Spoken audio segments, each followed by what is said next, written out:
Earlier, my friend. My fingers were, yes. 5 minutes.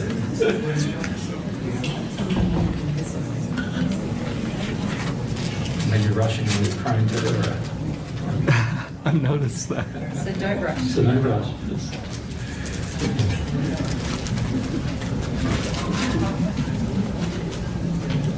Okay. Yeah. Now we can give them up.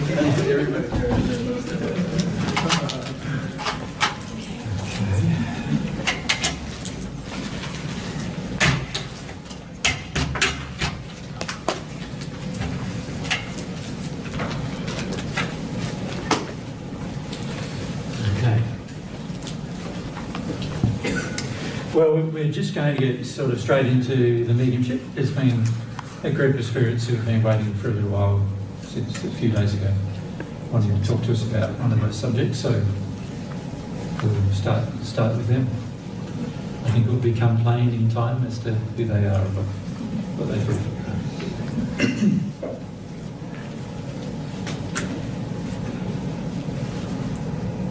Hello. G'day, how are you? Thanks for having us. Pleasure. Okay, well, we'll try not to be too formal. Let me just adjust Mary a bit first.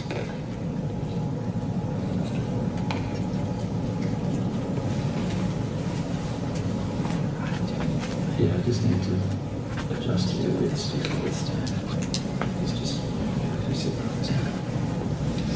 sorry about that. Try not to be too formal. My name is Dayan, Yeah. and I represent a large group. We are 100,000 gathered here, Yeah, waiting to speak with you yeah, about the issue of reincarnation. yeah, yeah. We have been waiting in the spirit life to reincarnate Yeah. for myself about 100 years, some of us less time, some of us a little more, Yeah, waiting until we believed we would be called or drawn. given the opportunity, you Yes, felt. Yeah. yes. Yeah. Of course, we've been listening to you now and feeling concerned that perhaps that won't happen. Yeah, yeah, And there's quite a lot of feelings all of us are having about that. yeah. Do you know what feelings you're having about it, or are some of your feelings even sort of not well known to you? I would say collectively uneasy. We feel uneasy. Yeah. Some of us a little more curious than others. Yes. I myself feel quite worried, Yeah. and I feel a sense of dread, but I don't understand why. Right. And did you imbibe the belief that reincarnation while you're on Earth, Yes. or is it something you were told later? No. No. All of us held this belief on Earth. Yeah. Okay. So, what would you like to ask about it? So I've basically fundamentally said it was false, didn't I? That it wasn't possible, and you've heard that. What would you like to ask about that? Well, firstly, why? I suppose there's many questions. Yeah, yeah. If it is indeed false, which we're still not Certain about. yes, Mhm. why is it such a widely held belief, and why were we taught it? Well, there's a lot of reasons as to why reincarnation is a widely held belief, but the majority of them are surrounding how spirits influence people on Earth in different ways. Now, I think since you've been in the spirit world, you've already been able to observe that people in the spirit world often influence people on Earth quite a lot.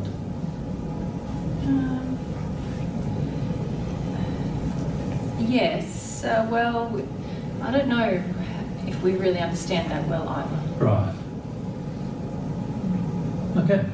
Well, what happens a lot of times is the spirits who are in the spirit world often connect with people who are on Earth for lots of different reasons. Sometimes they're friends, and sometimes they want to continue their acquaintance, and other times the people on Earth have addictions that the spirits want to meet, and other times the people on Earth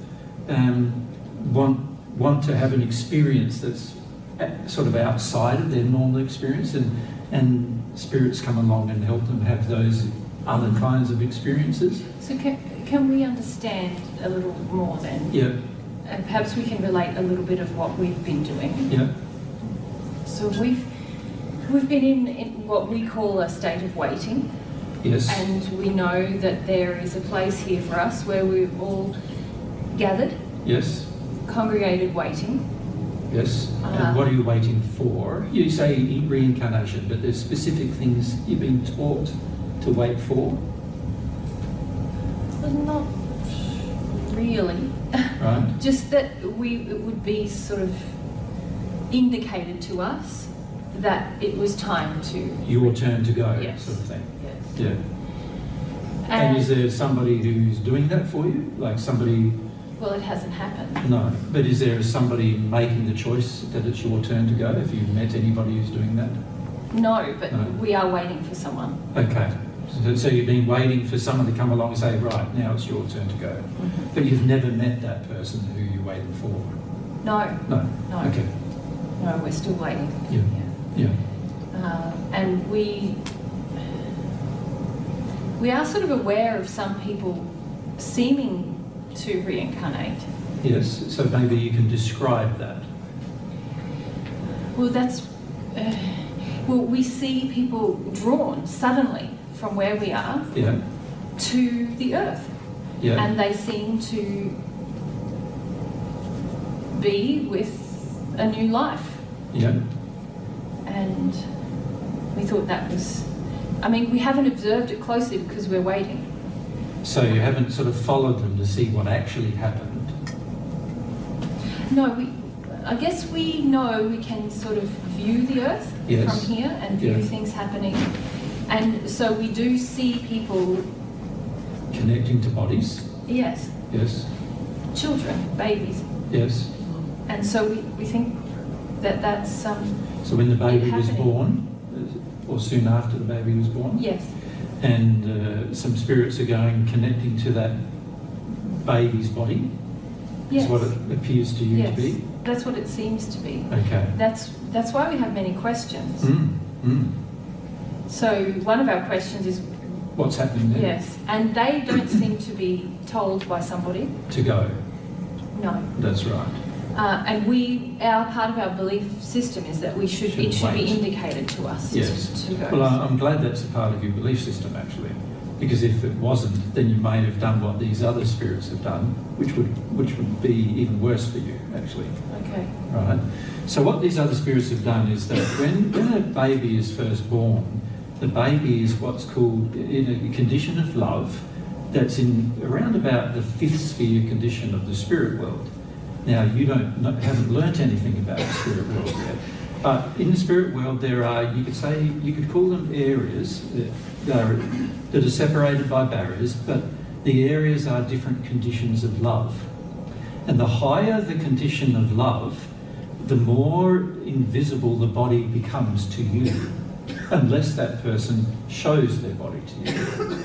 So surrounding you right at the moment, there are people who are in a higher condition of love than you, but you haven't been able to see them.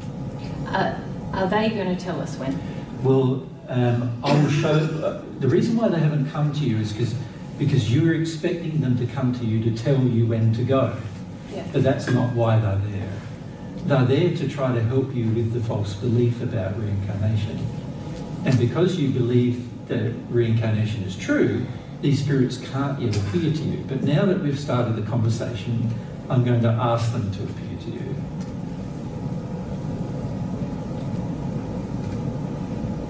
It feels quite scary, actually. Yes. This is one reason why they haven't come to you up until now, because you would have been frightened. There's nothing to be frightened of.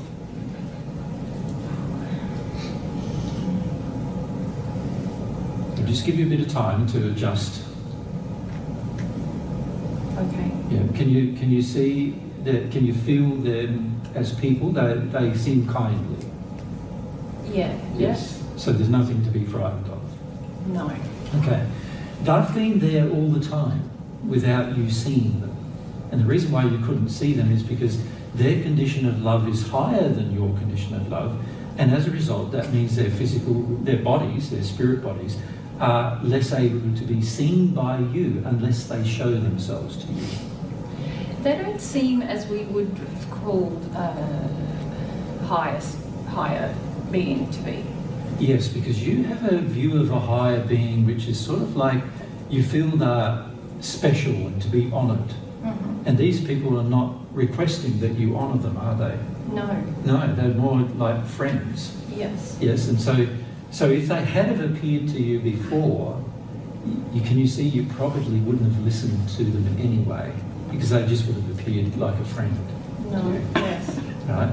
But these spirits are from higher locations in the spirit world than where you exist. And if I can just get them for a moment to show some pictures of where they live, so that you get an idea of where they live. Okay. Yes. It's like a paradise. It's like a paradise, yes. Which is not where you live, is it? Where you live doesn't seem to have much around you at all at this point. No. No. You're sort of collected in a group, waiting. Yes. Yes. And it doesn't appear to be anything around you hardly. But what they're going to do for a moment is they're just going to brighten up the area where you're living so you can see what's around you. Where are you living? Well, it's just quite a uninteresting place. Yeah? Sort of not very nice, but not very... Sort of bad either. Well, it's not very nice. Yeah. So you want to describe it a little? Well,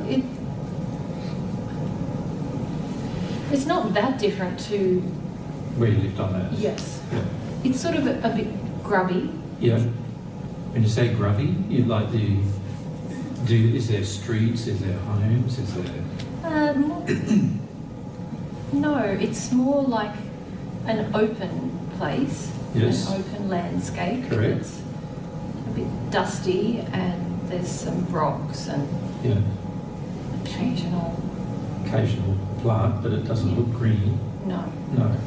So it is a sort Very of... brown. Yeah, brown landscape. Yeah. And quite dark. And if the spirits reduce their brightness back down again, can you see you can barely see your surroundings? That's right. Does that make sense? So that's where you live, and that's a measure of the condition of love and about how much you've learnt about love up to this point. And we haven't seen it as somewhere where we live, it's just somewhere where we're waiting. Correct. But it is where you're living because you're waiting. Yes, I suppose.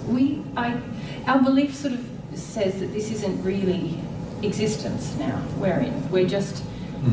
But it is existence because you have these other people coming to you. And I've shown you pictures of where they live. Now we see So that, now yes. you can see it is an existence, isn't it? Well, Yeah. is it? Well, you ask them as to whether there's a existence or not.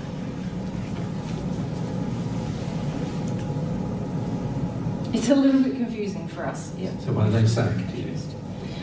Well, just that they do live in the place that they showed us. Correct. Yeah. And because you've been waiting where you are, it's like you've been living there for such a long time now, waiting. Does that make sense? Just by the act of you waiting, you've been where you are. But is this a place that we should engage living? Well, it's not a place where you have to engage living forever. It's a place that is reserved for people who have false beliefs and are trying to do things that are in harmony with those false beliefs on earth. And reincarnation is one of those false beliefs that affect people in this manner. Yes. Yeah. We do understand that you're saying that it's not real, but it's very confusing on many levels because it... And we don't mean to be sort of silly in asking the question, but like should one... when we came here, we knew that this state was a paused state. Yes. Before we start living again. Well, you were taught that. Yes. Yes. And so when I say should we engage living, I mean it seems very alien to us because we should live on Earth. That's where we should live. Yes, and that's and where... here is the in-between place where we wait. And that's where the teaching of reincarnation began, with this whole idea that there's no place in the spirit world that's really nice to live in, so we want to go back to Earth to live on Earth instead. So is that why we were taught this? Well, you were taught it because a lot of the spirits who taught you these things, who eventually could give those teachings to people on Earth, were in the same location as you now find yourself to be. And they were looking for an opportunity to come back to Earth because Earth was a nicer place than where they realised they were living. Okay. Now, the second question you had was what happened to all those people who did leave and seem to have reincarnated, connecting to babies' bodies?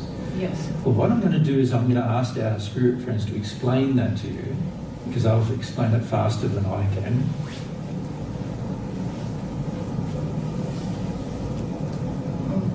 So what are they explaining to you?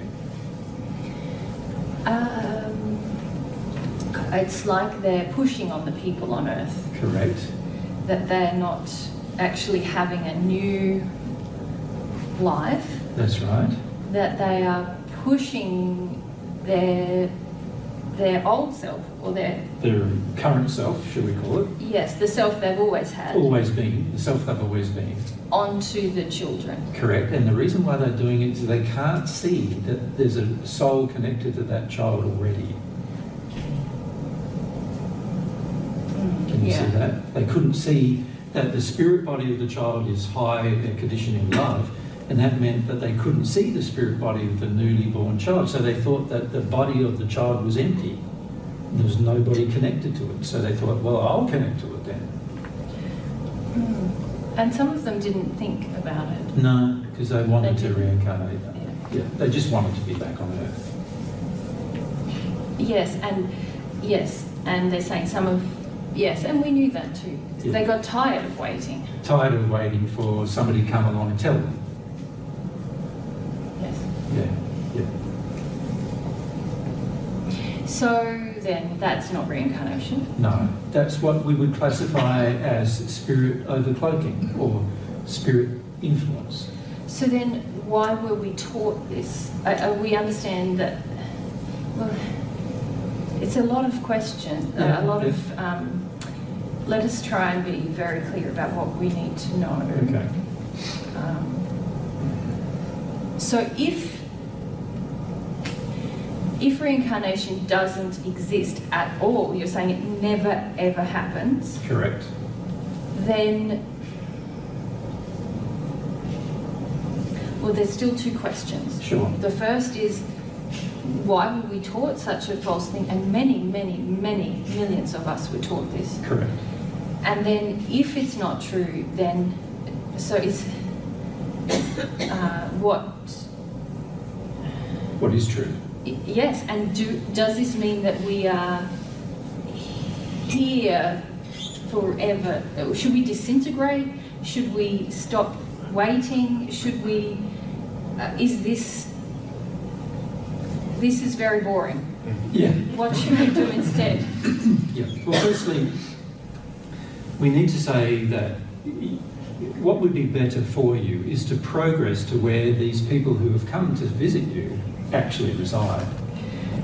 That would be better. We don't understand that whole principle. Correct. Because you've always been thinking back on Earth, back on Earth, back on Earth, you see. Yes. Rather so than we don't thinking, understand the nature of where we are. I think that's a big question for many people. Yeah, I understand. And I'll try to explain to you why you are where you are and how where you are mirrors the love that exists within you. Right? So the way the universe works is that every time you grow in love, you can also go to a new location. And that new location will always be better than the old one. So at the moment, you could say you've been in this same location for you, it's been about 100 years, hasn't it? Where you've just been waiting. And as you rightly say, it's very boring. But also it's very, like it's putting you in chains, really. So it's like a prison almost of your own making, isn't it? Because you're not moving somewhere else or going somewhere else. It's just sitting there waiting. So there's no growth in that place. There's no changes happening. There's no benefit to it almost, is And there? also sometimes I feel quite frustrated because there are, and when I came here especially, there's still things happenings in my family. That you're observing. Yes. Yes. But I feel I can't be a part of it. Participate. Yes. Because you're waiting. Yes. Yeah. And I would like to. Yes. Participate in what's going on. Yes, or at least enter a new existence so that I can Have a life back there and participating on Earth. Yeah. Have an experience of some kind. Yeah, but you haven't been taught, have you, that there is experiences that are better than the Earth life and also better than where you currently are. You've basically been taught that the only way to have a better existence is go back to Earth. Yes, And have that. and there has been some worry that perhaps we're going to go back to a worse. Maybe that's why we're waiting, or maybe it's because things are going to be much worse for us. On Earth. Yes. Yes. Or that we have to have a lesser existence. Yeah, some of you have believed that because you also believe in karma, and you also believe that, oh, if I did some bad things or wrong things in the last time I was on Earth, then maybe it means that when I reincarnate, I'm going to be even in a worse place than I was the first time I went Yes. there. Yeah. And that, of course, has then caused you to feel a reticence about going back, which is understandable. Yes. Yeah. So the net result then is that you've decided just to stay where you are, not understanding that you can progress in the spirit world. You don't have to come back to Earth in order to progress. So you're being taught that you have to come back to Earth in order to change or grow in your condition. And you've been waiting for some master of ceremonies, I suppose you could call him, to negotiate that pathway for you. But haven't realised that actually you can progress, and also that any progress you make is defined by how you choose to make it, Okay. rather than So, somebody else. Does that make sense? Now, in the case of the people who came back and did the thing they did, which I would not recommend doing because it's actually harmful and causes more degradation to your spirit body, in the case of them, that when they went back and overcloaked these children, they became impatient with the process of waiting, obviously, which is very boring, and I can understand why they became impatient. But they also did not believe that there was a future progress to make in the spirit world either. And so they thought this was my only choice to go back. Even though it's not reincarnation, all it is overcloaking some babies on Earth. The other problem that it creates too is those babies on Earth are now not having the experience they could have had, because now they're being influenced by the people who were in the spirit world gone back to those bodies. I see. So that makes the spirit get even into a darker condition, and eventually gets to a condition where they're so dark they can no longer connect to the body of the child, and then they have to go back to the spirit world where you currently are, but in an even darker place than where you currently are, a more uncomfortable place. So we have questions about this as well. Yep. You call those people spirits. Yes? Is this what we are? That is exactly what you are. When I call you a spirit, what I mean is you're a person, a human, but you now have no physical body, you have a spirit body. And you're actually one half of a person in a spirit body. And there's another half of you somewhere out there as well. So your soul is made up of one being, splits into two halves at incarnation. So what happens is when you first incarnated, when somebody conceived a child on Earth, at the first point of incarnation, your soul, your half of the soul, joined with the two bodies created. There was a physical body created and a spirit body that is of a similar genetic structure to the physical body. And what happened then was you had an experience on Earth in those two bodies, but when the physical body died, the spirit body continued. And that's why I call you a spirit now, because you're in a spirit body now rather than a physical body. Does that make sense? It does. Many of us hardly have a sense of having a body. Yes, if you look down though, you can see you have feet and you have legs and, yes? Yeah, so you do have a body. Okay. Yeah, you've hardly even thought to do that before, right? To examine your body. Yeah. Or to engage with it in the way that one might Engage with it on Earth. Yes. Yeah, that's right. We thought it's a sort of... A temporary vessel waiting to come back. So a temporary vessel provided so you still recognise your own identity, and then when you come back to Earth, then you lose that temporary vessel and get the real one, is Yes. what you were thinking. Yes. But that's not the case. This is a spirit body that was created, and if you look down at it, and at the moment, many of you don't have mirrors, but what I'd like you to do is that one of these brighter spirits is going to bring you a mirror, so you can look in the mirror. Can you see you even look similar to how you looked on Earth? Yeah? So you're still the same person. Okay. That makes sense? Yeah. Okay. So you're the same person as you were the very first time you came to Earth, which is the only time you're going to come to Earth, actually. You were the same person now, but you're in a spirit form rather than a physical one. Okay, so then it's a little bit strange looking at ourselves, but Yeah. so then we should engage this Life. It's a life. body, right? And a life, you know. And the more you learn about love, the more you'll be able to progress. And the reason why I've asked these spirits who have come to you to help you is because they can teach you about love so that you can progress to the point where they are.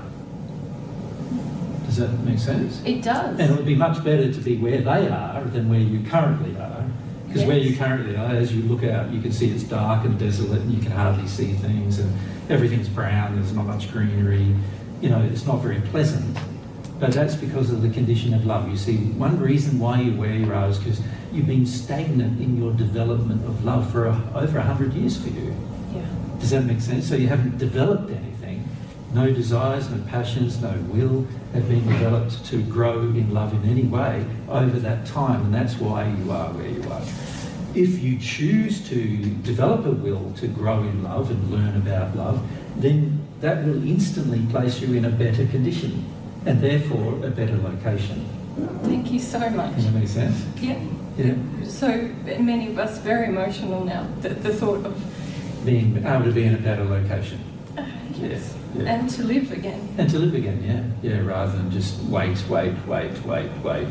Yeah, it's terrible existence just to wait, isn't it? Thank you so much. Yes, my pleasure. I suggest also that you consider that there's a God involved in this process, right? And to learn about that God. Yes. Yes. That's another challenge for us. Yes. To have. Because on Earth you have sort of a belief that you're part of God, or that there is no real God. There's gods, but no single God. And again, a lot of false beliefs about God that have influenced your desire to progress. And so we've been listening to you speak about this. There's certainly no sense of a benevolent God, or a God who cares about you. A personal God, really. Like, as in... You more were thinking God was like energy out of... no, many gods. Yeah, many gods. But no, it varies. But not with a sense of the personal interest in... You. Yes. Yeah. That's another challenge, perhaps, or something to confront. Yeah, this is the difficulty when you hear a whole lot of false beliefs on Earth. When you pass into the spirit world, you're very tempted to continue them until something is proven wrong. And the problem is if you're waiting for things, then in the state of waiting, nothing gets proven wrong or right. You just wait, and eventually you get annoyed with the wait, and that's about all that gets proven, that it's a terrible, boring situation you're in. Does that make sense? Yes. And this is where you've been. And this is one of the problems of believing reincarnation when a person's on Earth, is that when they arrive in the spirit world, they choose to do things they would not otherwise do because the belief has influenced them to do these things. Yeah?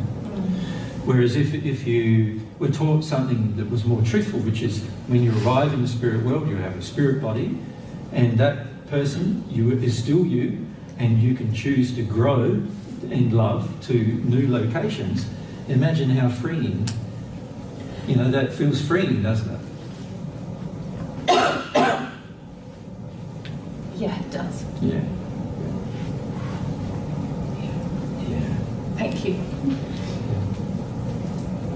So Mary and I would be happy to answer any further questions you may have, but we feel that the spirits who have come to you now, see, they've been through your experience. If you ask them how long they waited, it's a little more than us. that's right. Some of them waited almost 1,000 years, right?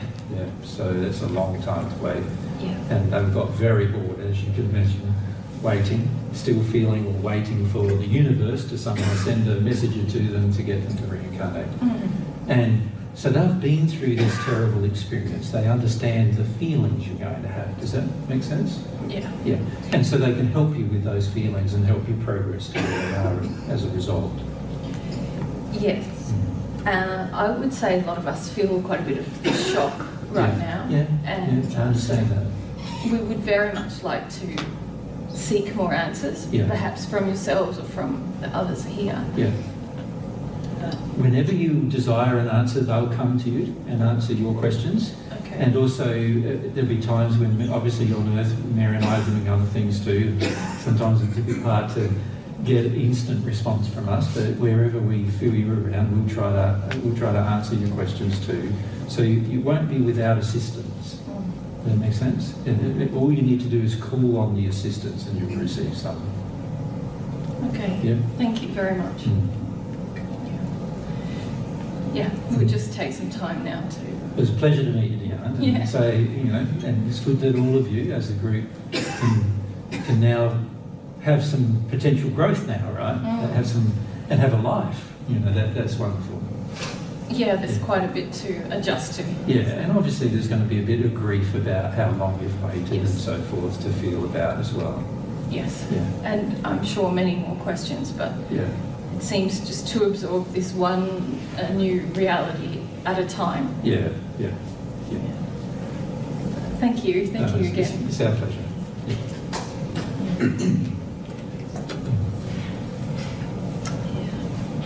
Okay. All right. Any questions you guys have? Let's start with you, Kimberly.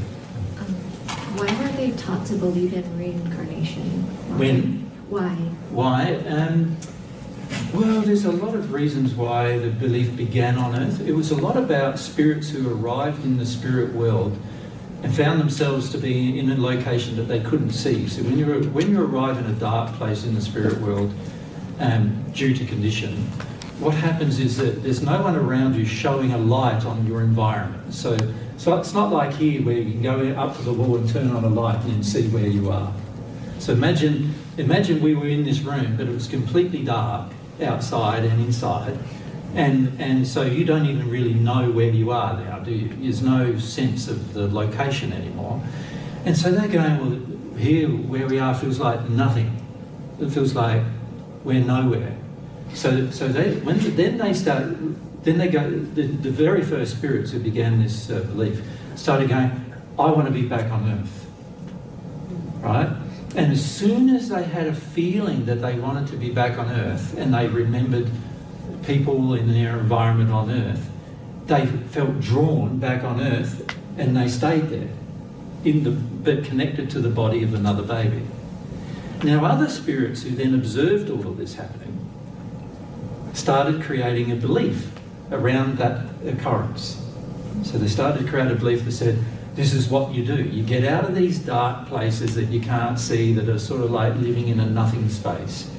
And the way you get out of those places is you have to wait there a while, like they were doing, waiting 100 years, he was waiting. You have to wait there a while, and then something happens and they didn't understand what happened, of course, which is all about desire, actually, to not be there anymore. But when you get strong enough desire to not be there anymore and a desire to be back on earth, then of course you're going to be drawn back on earth, right? And so these spirits start observing this behaviour happening, but it's happening over hundreds of years, of course. And they observe the behaviour, so they then create a belief. And then what they do is they share that belief with people on earth.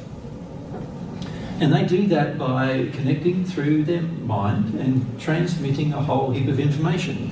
Very similar to what spirits with you do every day, transmitting information to you. And they transmit philosophy, spiritual philosophy, to the people on earth. And the people on earth eventually write it all down.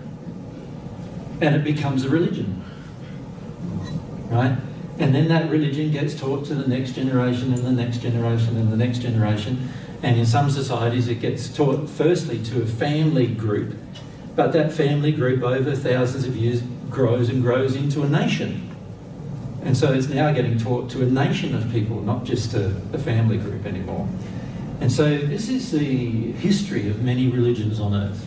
The Buddhist faith, the Muslim faith, the Hindu faith and so forth. Many other faiths too have all begun this way. Even recently the Mormon faith begun the same way, really. And so they're just different teachings that have been shared with people on earth. And the people on earth eventually have written them down and then have created a religion, and then they've gone with that religion.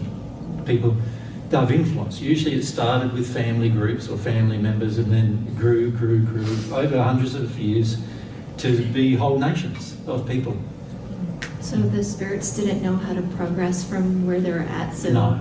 that's why they taught. And they had no interest in progressing from where they're at either, because they wanted to be back on earth. So they come up with a way they could be back on earth. Make sense? Yeah. So go across to Maya and then we'll work our way back.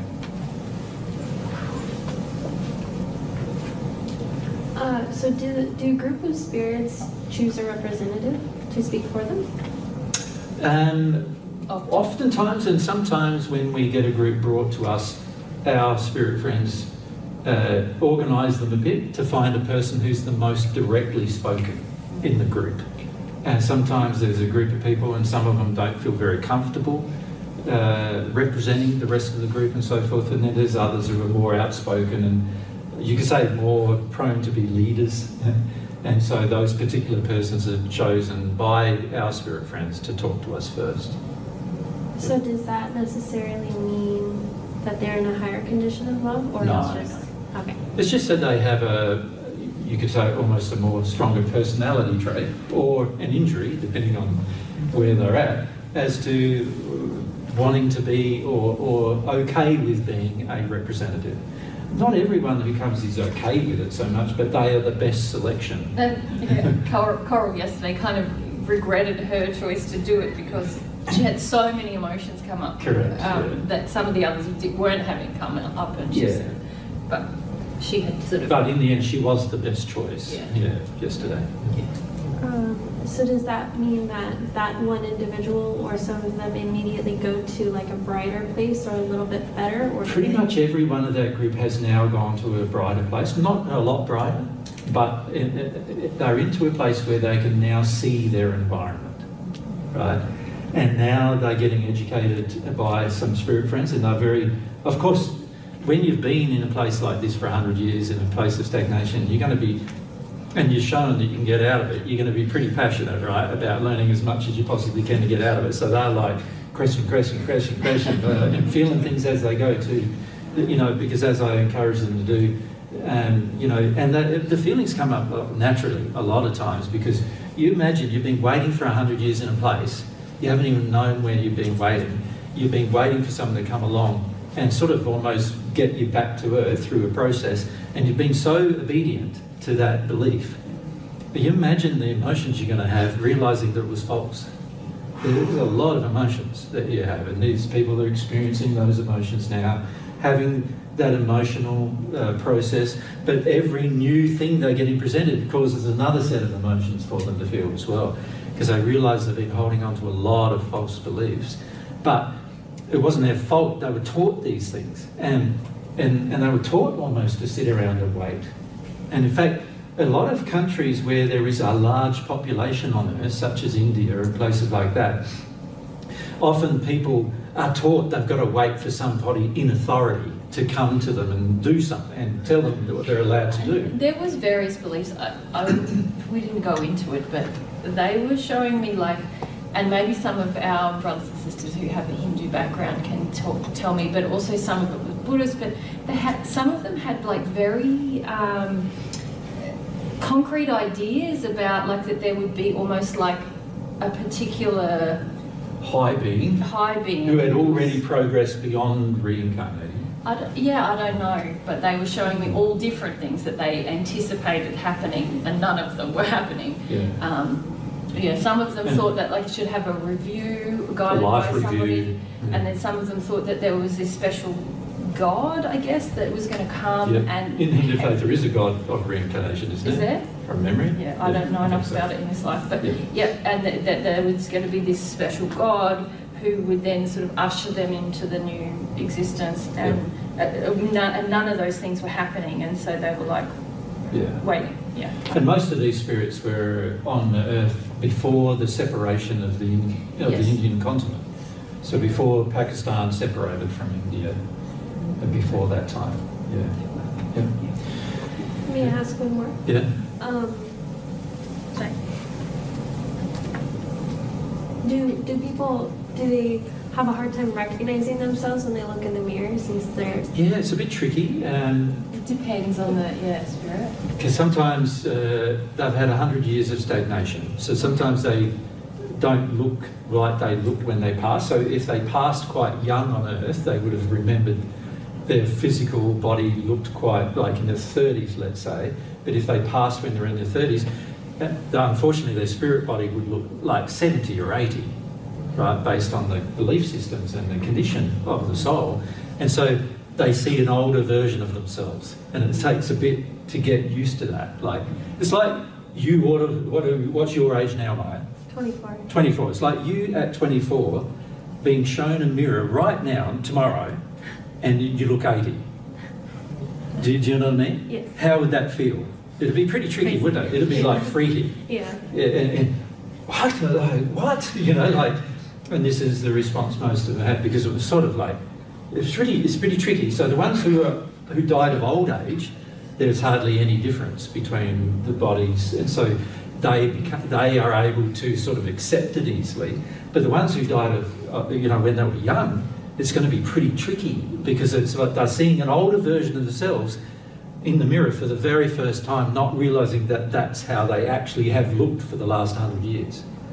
Is that from age in the spirit world, from aging in the spirit world, or No. sitting? It's been condition, Condition. Soul Okay. condition, Okay, thank you so much. Yeah, no worries. So over this side, if we start down at the front, we'll work our way back. So on this side, If you just pass it back. just pass back. Yep. The children that are being overcloaked, is that caused by their parents' belief in reincarnation? It's a combination of factors. It's the parents' beliefs in addition to the parents' addictions, in addition to what the child has absorbed from the parent has now become their addiction. So a lot of your emotions, most parents don't realise that a lot of your emotions are your addictions, and those addictions are felt by the child in the womb while it's developing. So often by the time the child is born, the addictions are now playing a part in the child's welfare. Does that make sense to you? So this is how the sins of the parent get passed down to the child, right? And unfortunately, as a result of that, the child now has some opening, although it's still in a high condition of love, you see. This is why they couldn't see the spirit body of the child. So the interesting thing that happens in all these cases is the spirit body of the child when it's born is generally in a 4th or 5th sphere condition, which is a fairly sublimated form of material that the spirit who's in the 1st sphere or in the hell condition, who's trying to reincarnate, can't see. So they're looking at the body and going, it's a blank body, right? And then they're also drawn to that particular child for lots of reasons. One is that the child is on earth. And secondly, there's no protection afforded by the parents' beliefs In fact, the parents' beliefs are supportive of the person in the spirit world now overcloaking this child. And because of that, there is no protections afforded to the child. So now the spirit can overcloak the child. Make sense? Unfortunately, it often means that that child's personality and nature is now completely suppressed in preference to the will of the spirit who's overcloaked the child. And that then means that the child often remains quite undeveloped most of its life on earth. Right? And this is very, very damaging, as you can imagine, to the next generation of children. Right? On top of that, the spirit is going to take actions with the child's body as the child grows. And normally by the time the child, is walking, talking, they're walking, talking, the spirit. The spirit is literally got so much connection with the child that the child is fundamentally saying all the things that the spirit is saying. Now, the average parent who has this happen with their child thinks it's wonderful. They go things like, oh, he's exactly like great-grandfather. He's saying exactly the same things. This is proof of reincarnation. And they also do things like, wow, at 2 years of age, he knew things that the average adult on earth knows nothing about. And so the average person on earth is very, you could say, seduced by what's happening as well. So in the end, the parent is going, this is a wonderful thing, and they encourage it further. And particularly if the child has abilities that it instantly picks up, such as music or art or something like that, because a lot of these spirits, of course, were musicians or were artists or were some scientific knowledge and were mathematicians and whatever.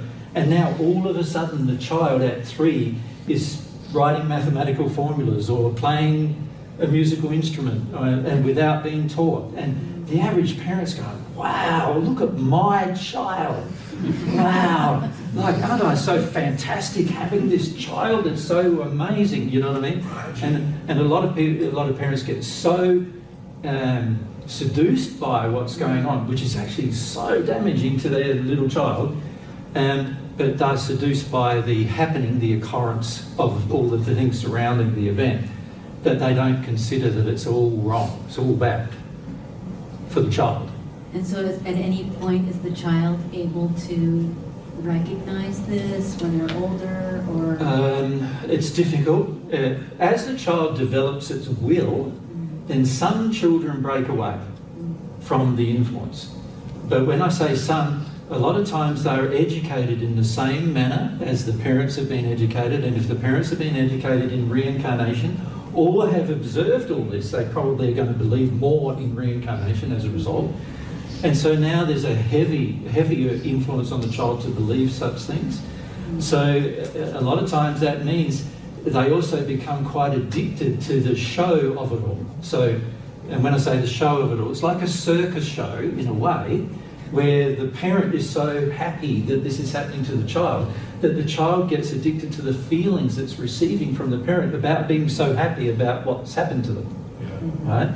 And so then what happens is that the poor child is now addicted to having the feelings of being special and being wonderful. And my parents think I'm special and wonderful and so forth. And this causes a much stronger bond between it and the spirit. And quite often under those circumstances, they never experience anything different until they die. And then when they die? Then when they die, it's a major devastating shock. Right? Because that spirit no longer can connect with them. And now they are the person they were created to be, but unfortunately completely undeveloped in will, in emotion, in feelings, in body sensation, in sensory sensations, everything. They're like a baby in an adult's body not knowing anything about anything for the most part, except through the joined experience is the only thing they know. So it's a devastating process. Yeah, and there's so much pain and suffering in the spirit world with billions, this is billions of people, I'm saying, go through this. Not just a few. There's whole nations on earth who believe this. Billions of people. And there's billions of people in the spirit world who are going through these devastating emotional processes once they pass. because of a single belief. Yeah. Yeah. Can't emphasise to you how devastating it is. Yeah. While Mary was channeling, I got this feeling of, I guess, a rapport from some of the spirits, or one in particular, I don't know, of the hope of finding that answer, and I felt like a compassion from me and felt sad. What is that in relation to where they're at?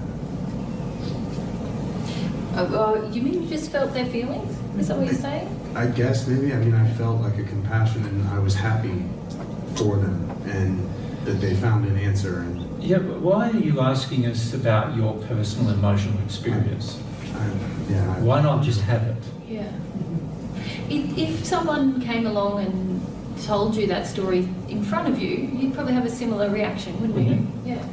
So do you just mean in terms of if they're in the spirit world and you're here and you can feel them, or what is the... They're just people you can feel. Yeah. Yeah, I guess in comparison to the other ones, Yeah. Yes. Well, that's a different question. Yeah, that's a good question. Yeah. The other ones you had very little compassion for. The majority of you actually have very little compassion for. And as a result, there's very little connection with them. Yeah. Why do you think you had less compassion for the others? I'm not certain. Yeah. So there's something about this particular experience of being in a no man's land for 100 years or more. Not knowing the that truth. appeals to your, can you see, appeals to your grief? Yeah? Because isn't that how you feel, in a way? Yes. Yeah. And a lot of the other spirits that we spoke to this weekend, they were coming from a place of, some of them were quite haughty at the beginning. Some are quite arrogant. Some of them are quite sort of bossy a little bit, and so they're not as appealing. They're not as appealing to your injury. Yeah. But they're still suffering because of sins that are with them. And because of false beliefs. Yeah. That's why we want to help them, no matter how they feel. Yeah. And also, I think the group yesterday was a lot more about facing the consequence of your personal sin, the actions you've taken. And most of you don't want to do that. Most of you are like, make it a result of some belief someone else taught me, and that you're more open-hearted to people like that than you are to people who are facing things that you're less... That you're probably going to face more of. Yeah. Ironically.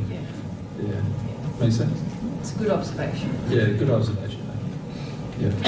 We're over here now. Yeah, so, and who else had their hand up over here? What we'll do is we'll sort of work our way back. So ladies, if you stick side to side and then just go back to the next person with their hand up.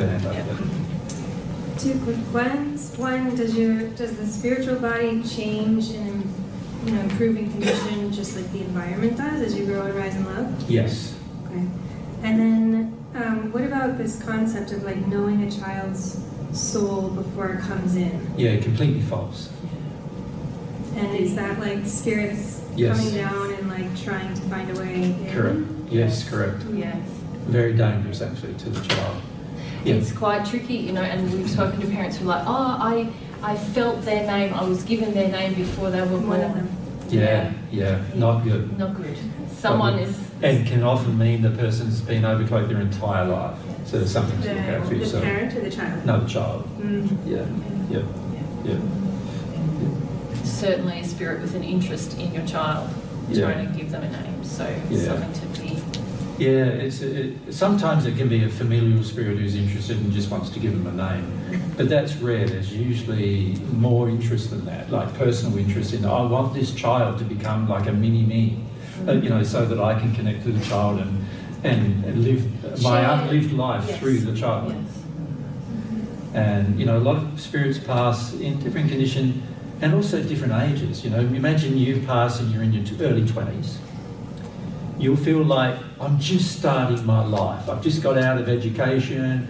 I've just got out of school. I'm just out of my mum and dad's home. I just fell in love just recently, and bang, you die, like from a car accident or something. Imagine now you go, I've missed out on my whole life. Now, you'll be very tempted, if you're not careful, to go, let's go and find somebody else on earth that I can live a life through. Very tempting. And unfortunately, tempting because of the injury, the selfish injury, but still tempting. And many do it as a result. Yeah, not good. It always ends up in a distortion of the person's personal experience. Yeah, yeah. Okay, so Fernanda next year, but... So Diane had recounted seeing other spirits while she was waiting, and they had just disappeared back to Earth. And yesterday you had said that there had to be a spirit who would show those that are waiting the way back to Earth. So... Sorry, I'm not following your question. Yeah, so Dion, who's actually a man. Dion is a man. Yeah. Okay. Another one. Was... Spelled D-A-D-J-J-A-N. Yeah, D-J. Yeah, so the question is, how were those other spirits that Dion was seeing sort of Coming go back to Earth, Yeah. doing that if they hadn't been shown how to return to Earth? Precisely. Yeah, the way they did it was they got tired of waiting. So they just got annoyed with waiting, and they started to exercise a desire of their own, rather than just... See, when you have no desire, you just sort of sit around waiting for things to happen to you. Many of you do this in your day-to-day life, like, you know, no desire, sit around waiting for something to happen to me. Now, because on Earth you've got to still go out to eat, you know, you've got to go and get food, you've got to probably get some work because you need a place to live, you're going to be forced into experiences. But in the spirit world, you're not forced into an experience if you decide you're not going to have one. So if you decide you're waiting, you're waiting. You're not having any other experience. And after a while, it gets so boring. As you can imagine, poor Dion, 100 years waiting, and not even seeing his surroundings, waiting. He's just waiting. He sees things going on Earth. He sees life passing him by. He sees, you know, one generation of family passing. He can still see all that, but he's waiting still. So he's seeing everybody else live a life, and he's just waiting to live a life. Eventually you get so frustrated with that you feel you want to start living a life, and the only way known to you to do it that you can see is what other people have done, overcloaking children. So he would have been drawn sooner or later into overcloaking a child on Earth. The question is about the method of transport back to the Earth, and do you have to be shown? You don't have to. No, as soon as you have the desire, you're there. As soon as the desire happens, you're there. Some spirits are shown the way when they're more, they've like entered the spirit life and they're curious about returning to Earth. They might be shown a sort of... From some other spirit. Yes. Yeah. But it's the pull of desire, especially when you haven't fully entered the spirit life, commonly just draws spirits back to the Earth without being shown. Yeah. Yeah. So you don't even know that you just went over a boundary, a boundary of space. You don't even observe that. The emotion in you is just going, I want to be there, so you end up being there. Yeah. Okay, who else over here had their hand up? Well, let's go down the front and then we'll work our way back. So. Yep, and who over here had their hand up still? Yep, so Herbert. In your website, there's a copy of 30 Years Among the Dead. There is. Where there is a doctor and a Dr. mediumistic wife. Yes. And they would zap a tiny tingling sensation on the patient. Correct. And An then check electrical the impulse. spirit body that is overcloaking the patient. Correct. Although me and my wife are not going to have a child now, but if we were young, and I have suspicion that my child is overcloaked, is that something that parents can do? Well, it's not the most loving thing to do, no. It's not the most loving thing that's happened to my child. And I agree. I agree. I agree, both things are not very loving. But that's not, the reason they did that was so that the spirit would leave the patient and go to the medium. The wife could channel the spirit. So they didn't just do it to kick out the spirit, they did it to educate the spirit. Yeah, and that would mean that the spirit had some chance of shifting in their overcloaking state of the person on earth. Yeah. But in order for that to be permanent, there had to be a change in the spirit or the person on earth, or both. Yeah. Otherwise, you'd have to continually shock the person all the time. Does that make sense? So when you're dealing with... Which some psychologists and psychiatrists do, by the way. Not continually, but Not yeah. continually, but they do electroshock treatment of people. Yeah. And this is why electroshock treatment of people works sometimes, because it kicks out spirit influences. I probably find more loving. There are much more loving ways of dealing with it. Yeah, and the reason I'm really concerned about your question is because people need to really deal with the beliefs and the emotions that create attractions between them and their children. Yeah.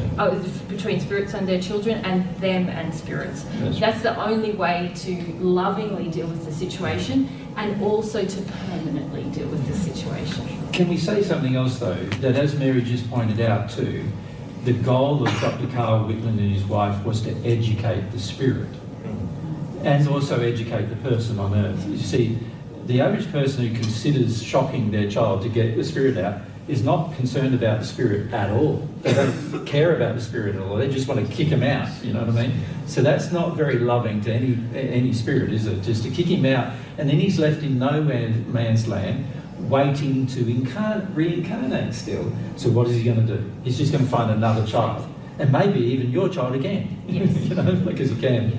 So at the end of the day, unless somebody gets educated in the process, it's really not going to be a beneficial process. Okay, I have another example.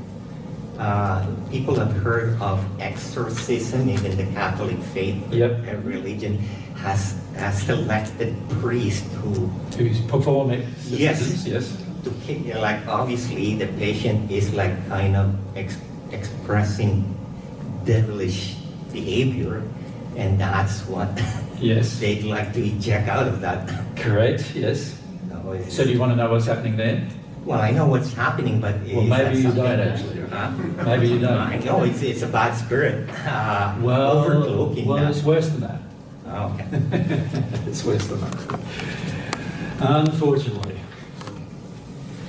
there are many people who are Christians on earth, Or Catholics. or in this case, Catholic. So let's say I'm a member of the Catholic faith on earth, and I pass. And I look on earth and I go, look at that, the Catholic faith is losing its influence on earth. This is not good.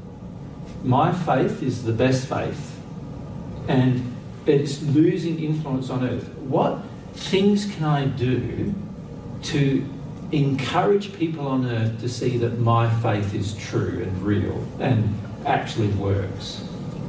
So what they do is they overcloak a person on earth. So we call this person is sort of Jane on earth, right? Overcloak Jane and torment her and get her to do all sorts of what appear to be evil things. And then they encourage a priest who does not know oftentimes what's going on to come and perform an exorcism on Jane. And he does that by invoking my name, unfortunately, frequently, right? And doing all these things to Jane. He goes through a ritual with Jane, and this spirit stops tormenting her as soon as the ritual is complete. Stops. They engineered that. They engineer it. It's a scam. It's a plot, yeah. But I like what you said, a plot. Whoa, it's a plot, it's a scam. But when I say it's a scam, it's a very dark scam. Because it's a scam to cause everybody who observes that happening to Jane to go, wow, our faith is the true faith. God, look what God healed her. The priest did his thing, or the minister did his thing. In the case of some newer religions, like Pentecostal, the special apostle person came along and did like that, and look at the power he has. He just has to go like that, and she was cured straight away. Isn't this proof that our faith is true? Our faith is wonderful, right? And all the people observing this, even people who are not even believers observing this, go, something happened there. So now they're more inclined to believe that it's true. Yeah, one more question. Another example is in the Catholic religion. Can I stop you with the next question? Do you all understand what's going on there? Yeah. Remember we described this back last week when we were in San Diego in the main town area. But remember there was that group of spirits who were guiding this guy we met on the plane. Remember him, for those of you who were there? This is what he was doing too, similar thing. This thing goes on in every religious faith on earth. Not just Christian faith, every religious faith has these dark spirits who pass. Now, not all people in that faith are dark, but there are some that are so dark that they are perfectly okay as spirits, feeling that a scam is the best way to get you to believe in their faith. And because most people on earth are basically totally facade-oriented, right? Totally into the magic of it all, totally into the circus, the average person will accept it. So I need to say that to all of you because it's a big problem on earth. It's like a huge problem on earth. It happens everywhere we go, we see it happening. You know, and we meet people every day, people on the plane like we did every day, where this is happening too. And it's very sad. And it's also very dark. The motivation is very dark. Yeah. When I was little, because I was brought in the Catholic faith, Yep.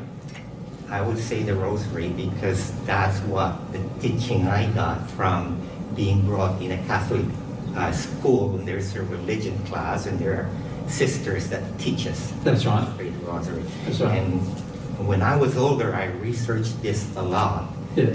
And even the church has declared so-called apparitions. Okay. That's right. There's Fatima in Fatima, Saint Bernadette. Correct. Yeah, but there was a point wherein I suspect they have learned things from this, but because they must be getting hundreds of reports from different countries. Like the bishops are sending these reports to the Vatican. Correct. And they stop recognizing that it's it's from heaven or... That's right, because they don't. There is a movement in the higher parts of the spirit world, in the celestial heavens, Yes. where our brothers and sisters there are going, let's try to educate some people that there are dangers in this. Yeah. Does that make sense? Yeah. That's why the Vatican stopped recognizing. That's why the apparition in Medjugorje, they're not declaring it as a vision from That's whatever. right. So if it wasn't for the sake of those good spirits who are trying to say, no, this is bad, and we're going to try to show people on earth that actually this isn't as good as it appears, if it wasn't for them, many people on earth would still be doing it. Okay. Yeah. So the church stopped recognizing this, but Now, they... is No there a more question? story now. Yeah, Sorry. no more No more need for Okay, any more. okay. Let's pass it to your wife, because she had a question. Yeah. No, I was wondering, there are 100,000 spirits. Yeah. Do all of them have the same level of love? If you go up a bit closer, Sorry, do all of them do all have of them have the same level of love? Yes. Because Yes. is it? So that's my first question. Yes, they do. They do. Otherwise, they wouldn't be in the same group. Yeah. But what brings you to a certain location? It's the level of love? Is it the belief, or it's a combination? Well, a combination, you see. It's sort of like, this is the trouble with beliefs, is because many of you sort of feel when we talk about level of love, many of you think, well, this is the level of love I have inside of me. But many of you don't realise that your belief also determines your level of love. So the unfortunate thing about beliefs is that you might have a certain condition of love. Like, so these guys actually were quite kind people, actually. They wouldn't have normally have passed into their location with the exception of their false belief and their desire to get back to earth and harm people on earth, right? Well, they didn't want to harm people, but they had a desire to go back to earth, not understanding the harm, and that's what caused them to arrive in the condition. Now, if we could help them in this case, because they weren't adverse to having the conversation. But there are many millions of spirits, billions of spirits actually, in the same condition as this group that we can't even talk to yet. Yeah, that's what I was wondering when you were channeling Mary. The spirits seem to be kind, but They are, yeah. Yes, Mary but- was describing the location to be dark. Yeah. It is dark, yes. Okay. And it's dark because of them holding on to a belief that's out of harmony with love. Make sense? Yeah. So So they the were dark- unable to accept the truth. Yeah. That would help them move from that place. That's right. Yeah. Your location in the spirit life is the one that's best matched to your condition, which is And desires. which is a culmination of your beliefs and your desires and your emotions. It is to write down what it is. So Mary's saying it's a combination of your condition. Your condition is your beliefs. So beliefs, very big part of your condition. Yeah. Desires. Desires, another big part of your condition. And your emotions, which can include sinful emotions. The sin that you've imbibed. So these guys obviously hadn't dealt with any of their sin, so they did have a condition that didn't take them to a place of great lightness yet, because they hadn't dealt with anything that they had sin in them on earth as well. But they weren't aggressive or demanding people, but neither are you, and you've got sin. Neither am I. So it depends on, ask Jesus if I'm demanding. Yeah. So these things create my condition. And the location that I go to in the spirit life, it matches that condition, not in a way to punish me, or it's just that I'm harmonious with that environment. That's the most loving place for you to live while you have the condition you have. And because these guys, they had the belief in reincarnation, they had some sin from their life on earth, but also Some emotions they didn't want to feel. crucially they didn't have a desire surrounding their beliefs yet. They had very set beliefs about sin, and they had very limited desire about like changing their belief. You know, they weren't curious, like, is my belief wrong, is it right? Obviously that was sparked through them listening to us over the last few days. So, and that's the start of what changed for them. That's why they came, and now they'll be in a lighter location.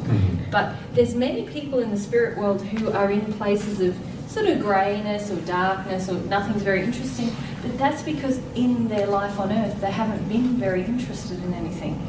And it's not a punishment, it's just, well, that's sort of a reflection of where you're at, you know. The people who are not interested in anything, when you spend time with them, how do you find them?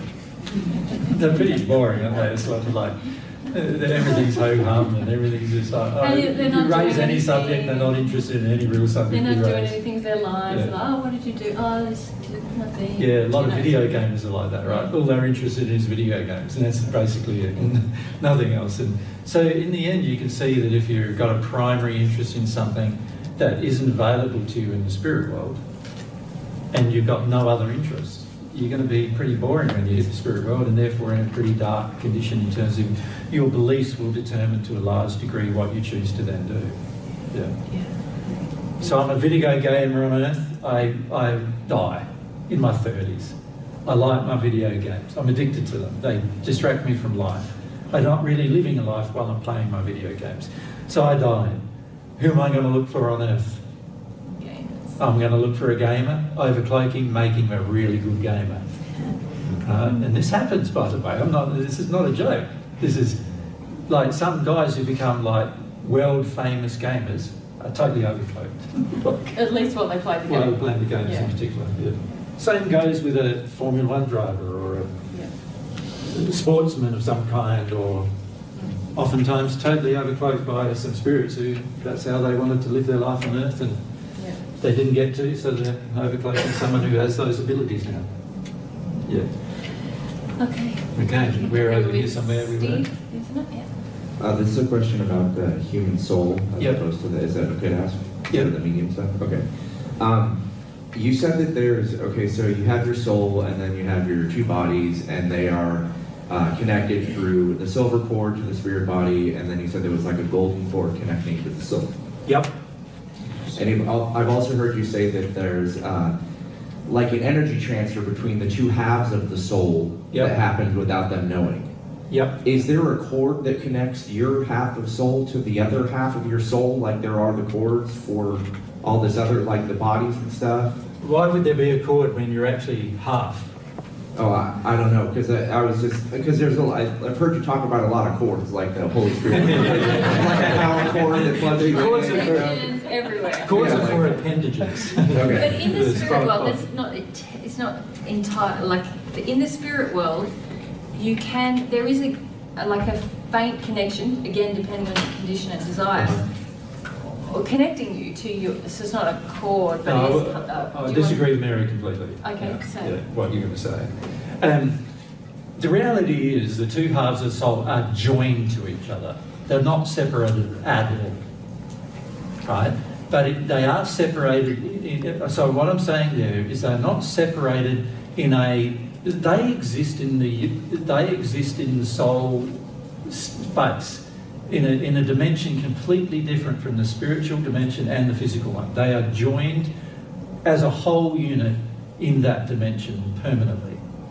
Right? Okay, and so the spirit bodies are just hanging out in their respective spheres, but the soul itself just stays in that location, and that's where it's at. Well, no, the soul exists in that dimension, Okay. of which there are gradients of love right from the hells, right the way through to what is way beyond the union state. Okay.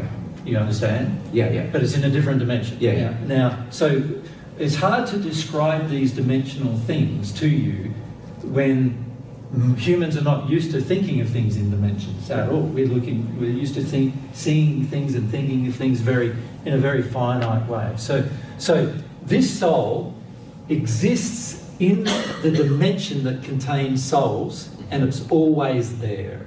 Okay. It can't actually exist on Earth physically, aside from being in the dimension that takes up the same space as the Earth does. Yeah, and only other souls who are unified can see that dimension at all in the first place, right? Any soul Like that a is 30 unified scale. and self-aware, Yeah. in other words, into the union state, can see them. Yeah. Any soul that is not aware can't see them. They are all they are not even aware enough to even know they can see. That makes sense? So this soul, half of the soul, connected to the two bodies, these are connections, physical connections. One is called we'll call it the golden cord, and one is called the silver cord, right? They're actual connections. In fact, the silver, it doesn't actually work like that, or what I have drawn of it. It really works like this. Right? Where the physical body is connected via the silver cord to the spirit body. And the spirit body is connected to the soul. That's really how it is. So when this body dies, that cord snaps, and now that body just becomes a thing that decays in the grave or fire or whatever. Now you've got the spirit body still connected. It's an appendage of the soul. And you could have many appendages of the soul. In fact, the soul, eventually you can learn how to create more appendages, right, of the soul, if you want it. When you're in the union. Well, even before then, you can create a physical body. So let's say you pass and you get to the third or fourth sphere, and you realise that you've learnt all the ways you can create a body, because it's done through scientific principles. You have to use scientific principles to create the body. But let's say you gather all the matter together and you can actually physically create a physical body on Earth. Right? That's an appendage to your soul still. You're using that body and that is a direct appendage. So when you first incarnate, you've got the two joined together here. Does that make sense? Yeah. And then you've got these temporary appendages that are possible. Make sense? But only through your education. Yeah? Now, if you think about it from that perspective, you can see these are connections. These two halves of the soul, how I've drawn them is not really how it is. It's just one soul. One unit, which is expressed in two halves, initially, and the only reason why there's an energy disconnect between the two is the lack of awareness and desire to connect. Do you understand? Yeah. Yeah, so it seems like there's a disconnection, and that's why I draw it like that. But the reality is there's no disconnection. They are joined together, right? The two halves are joined together. But how you choose to experience your emotions as your half is going to have a huge impact upon whether you can feel the other half or not. And you said that the in that soul dimension they have various conditions of love in which the souls live in. What if one half of your soul is like terrible in love and one's like really good in love? Do they all does the soul have to be in the terrible go condition between place? those two conditions? Okay. Yeah. But you're not consciously aware of yourself as a unified soul in No. that state anyway, so it's That's not, right. it's really kind of mute. That's right. It's a moot point, really. Okay. Because you're not aware. Yeah. It's only when you become aware that you realise this is possible, but by the time you've done that, you're joined. Yeah, you're great, good in love. That's right. So. But I was referring to the spirit body's awareness of the spirit body connected to the other half of the soul. Yeah, well, that's only going to be, isn't it? Whether it has a connection with each other, whether there's an awareness of each other. Okay. That's only possible. So if a spirit in the spirit world has an awareness that I have another half somewhere, like they can potentially trace this like thing and find their. Yeah, what happens is that's what I was. Yeah, what happens is there's this rose connection. Okay, that so yeah, like, often at the beginning is very, very ethereal, in the sense that Which it's is dependent on the desires, isn't it? because it's dependent on the desire of the individuals in their feelings. Yeah. But initially it's usually not even existent, like because there's no feeling. But let's say I have a romantic feeling, and instead of having a romantic feeling towards the person I'm living with or whatever, I have a romantic feeling, I want to find my soulmate. I want to, like, that's what I want to develop. Well, that's the beginning, if it's a real feeling, that's the beginning of this sort of rose link between the two halves. And so if the person here follows that rose link, that's the fastest way to find the other half. Now, most spirits are not taught that until the fifth sphere anyway, right? And the reason why they're not, because many people who follow the other half, imagine if you did that and both of you are in the hell, and you've got all of your injuries and addictions and all of your other stuff, and he's got all of his or her injuries and addictions and all of her other stuff, and you trace it back to the other person, and you try to spend some time with them, you're likely in your addictions going to really hurt each other. Really hurt each other, like, and you're more open to hurting your own soulmate than you are hurting anybody else, because there's a connection that's much more stronger than anyone else. So this is why a lot of times spirits are not educated until they're at a point where they really can't hurt another person very easily. Do you follow? Yeah. And also, I think they're not very sensitive because of the awareness of that cord connection. If we're calling it a cord, what are we calling that? It's an energy flow. Yeah, that energy flow. And it's really only a representation of an energy flow. Yeah. Like a representation of their desire type. Yeah, that's why it's not very visible. The soul has the desire and the energy flows from the soul, but because the soul is in the physical dimensional space that's the same space as the spirit body actually is, because it's based on the condition. So the soul is in the soul space, but its conditional space mirrors the conditional space of the spirit. Right? So now we've got the soul is really enveloping my spirit body in my space. Right? But when I say the soul, I'm talking about the whole soul is enveloping my spirit body and the spirit body of the other person, wherever they are. Because it can do that because it's in a different dimensional space. Right? But anyway, now we're getting complicated, and I understand. We're in the soul now. Right? But these are all, and many of you who get interested in these subjects, honestly, it's a distraction from the reality of life. So I don't necessarily like sharing this kind of stuff with you in your current state, right? But we wanted to say that there is this sort of rose-coloured cord that you can follow and quite easily find who's at the other end. I'm probably not going to do that. I was just curious about it. You know, I really don't have that kind of desire. But Well, can I say, when you develop your soulmate desire, you will naturally follow that, even on Earth, without realising it. Yeah, which is cool. Which is cool. Yeah. Makes sense. sorry for being interested. I apologize for this. No, that's all good. But you will naturally follow it. So it's a very cool process. And in fact, God designed the process so that people would meet their soulmates on Earth. Yeah. Because God wants you to be happy, right? Right. Yeah, right. No? Yeah. There's still a feeling that God doesn't want you to be happy, right? I felt that he does today. Well, part of our problem is a lack of faith that God wants us to be happy, isn't it? And so under those circumstances, we start creating addictions in order to be happy, creating our own happiness rather than relying on the way God wants us to be happy. Yeah. So that's a problem we face in our soul that we need to address, you know. Yeah. All right, we were over here somewhere. Oh, no, we're... Si, I think, was first, wasn't he? Yeah. So let's go, Si. Thank you. Yeah. There was a mathematician who lived a long time ago, 100, 200 years ago. His name is Srinivas Ramanujan. Yep. And other mathematicians used to be so frustrated how he came up with so many mathematical formulas that he would come up with, and the answer he would give is, I just get them. Downloaded, yeah. From the Spirit, right? Yeah. Yeah.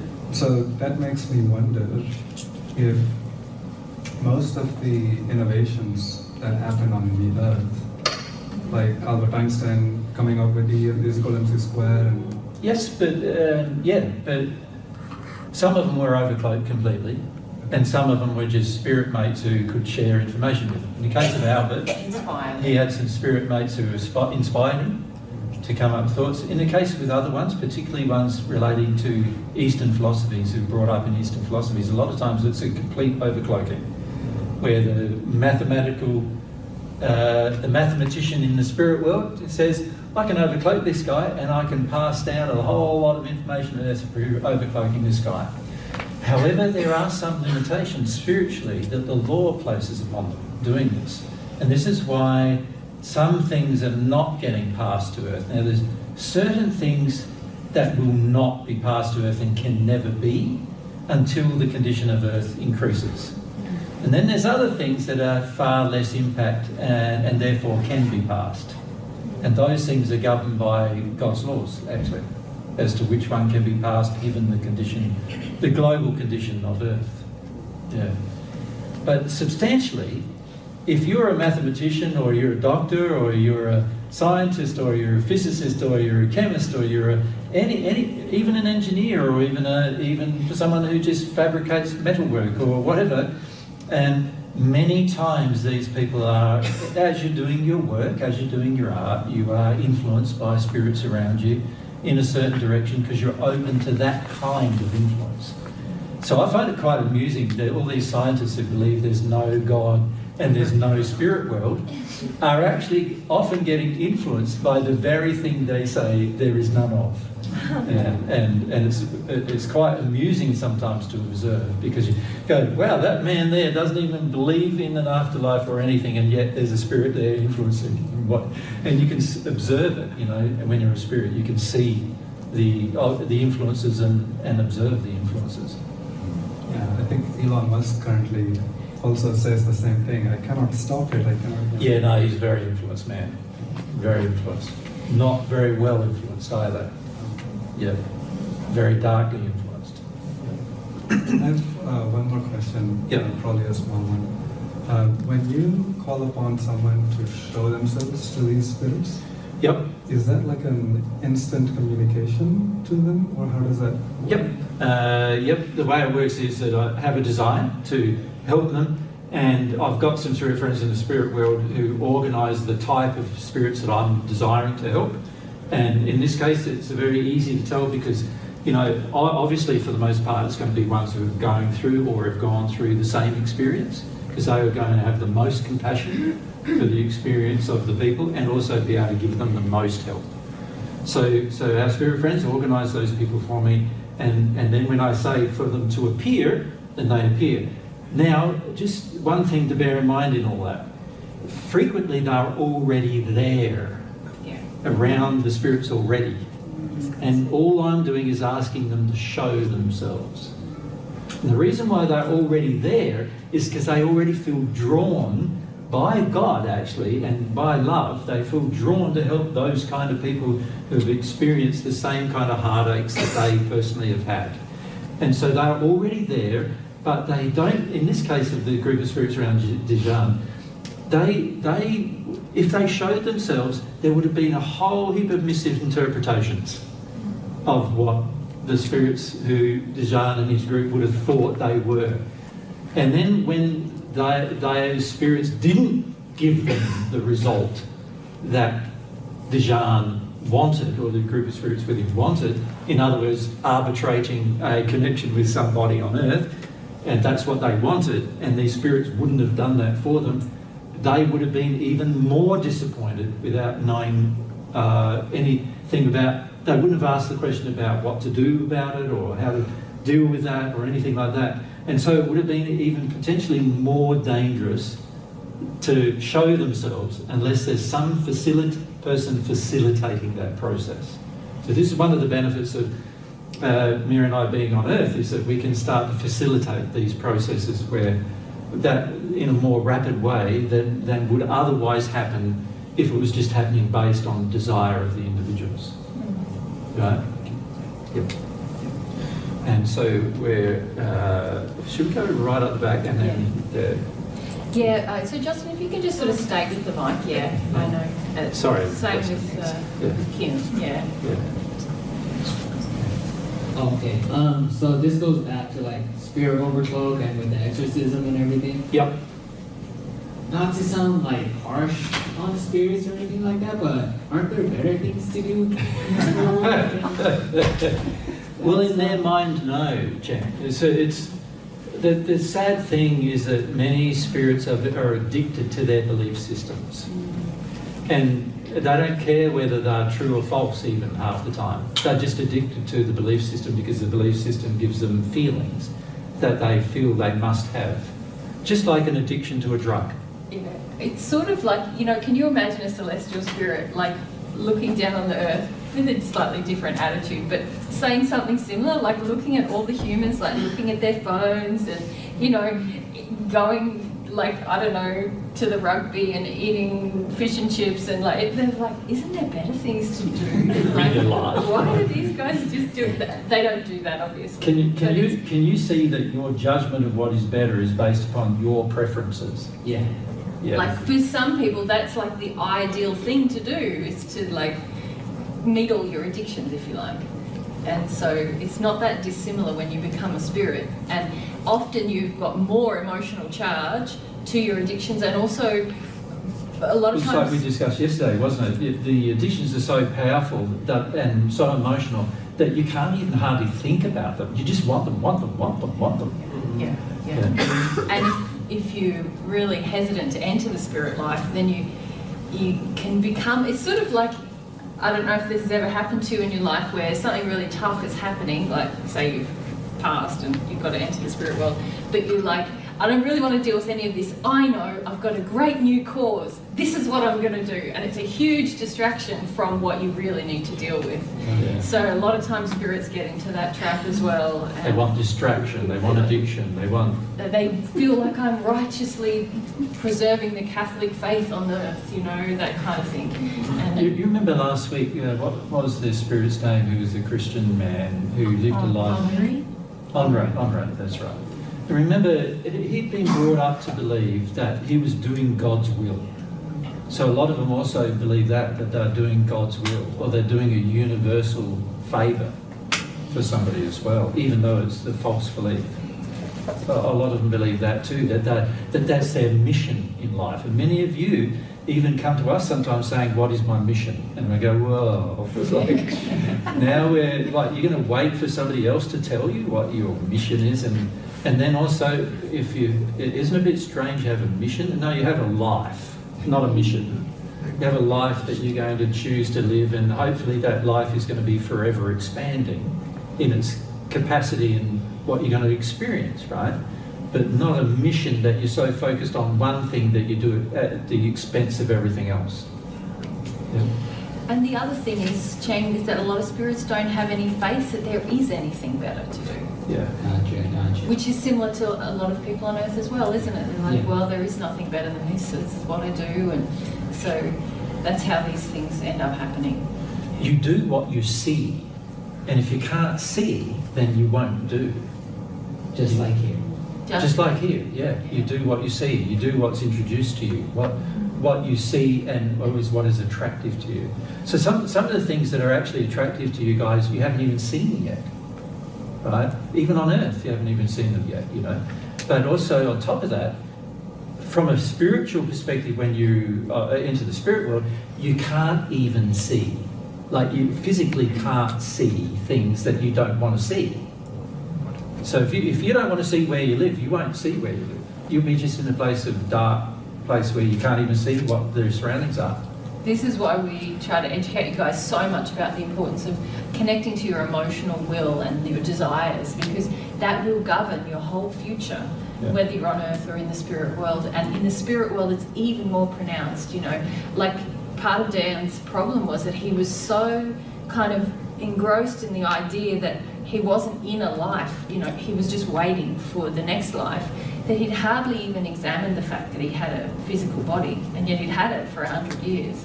Yeah, spirit body rather, but it's physical to him, you know. And this is, I talk to spirits like this all the time, where they're like, I didn't even see that thing. It's only when you point it out to them. And it's because their intention or their will or their desire is so much, or beliefs are so much set that that thing isn't a possibility, or it doesn't exist, or It's not observable to them, and so therefore it doesn't exist to them. Thank you. Okay, where are next? Felicita? Mr. Did your mother Mary show herself in Africa in the 80s?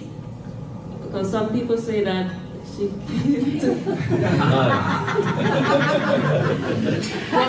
What was the My result? mother Mary has not shown herself on Earth since she passed.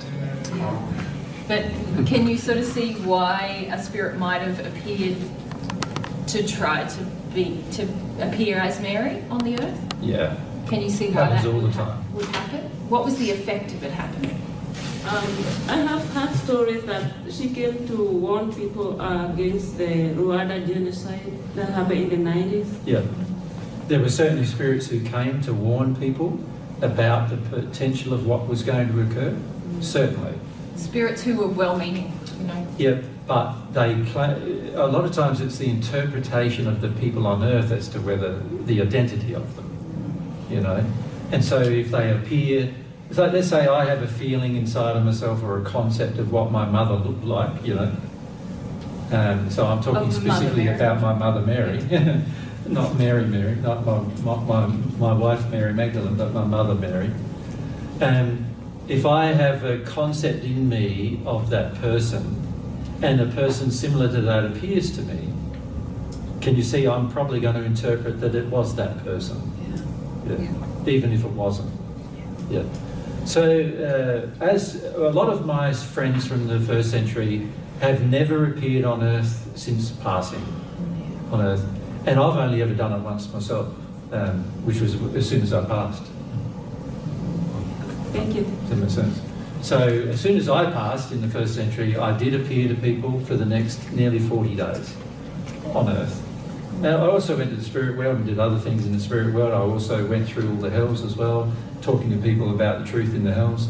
So I did a lot of other things at the same time, but I also did appear to people on Earth. But most of the people who followed me to the spirit world after I passed, that we knew on Earth, didn't do that. Yeah. They knew that it would be misinterpreted, and so they didn't do it. Yeah. Of course, for me, I knew that all those people wouldn't have misinterpreted, and that's one reason why I did it. And also I wanted to reassure my soulmate first. She was the first person I appeared to, and then I appeared to others. Yeah. Okay. Why don't we start at the back because we're at the back. We're at the back aren't with we? the mic, yeah. So Justin? right. Yeah, Justin. Yeah, start us off. I have two questions. The first is a little bit about the channeling yesterday and the comment you made today about being educated by God. And also you mentioned, or you and the Spirit yesterday kind of discussed how they can't receive thought packages. So your education... From God. From God, that's what I meant, yeah, sorry. They can receive them from people. Yes, but not from God. So when you're desiring an education from God, it's emotional and sensitive? Yeah, it's an emotional package. And that's able to cover everything? Yes, there's a lot of thoughts attached to the emotional package, yeah. Well, and the truth is emotional in the end. That's right. Your soul registers or imbibes and holds truth emotionally. Yeah. So the brain of your soul is the emotions of your soul. yeah. So any knowledge of truth that's in your soul is emotionally there. So you can see why it's economical for God to communicate with you emotionally about these things. Also, thoughts don't exit the universe, but emotions can. So God designed human emotions to be able to exit the universe so that God could feel them. Which is also cool. Which is really cool.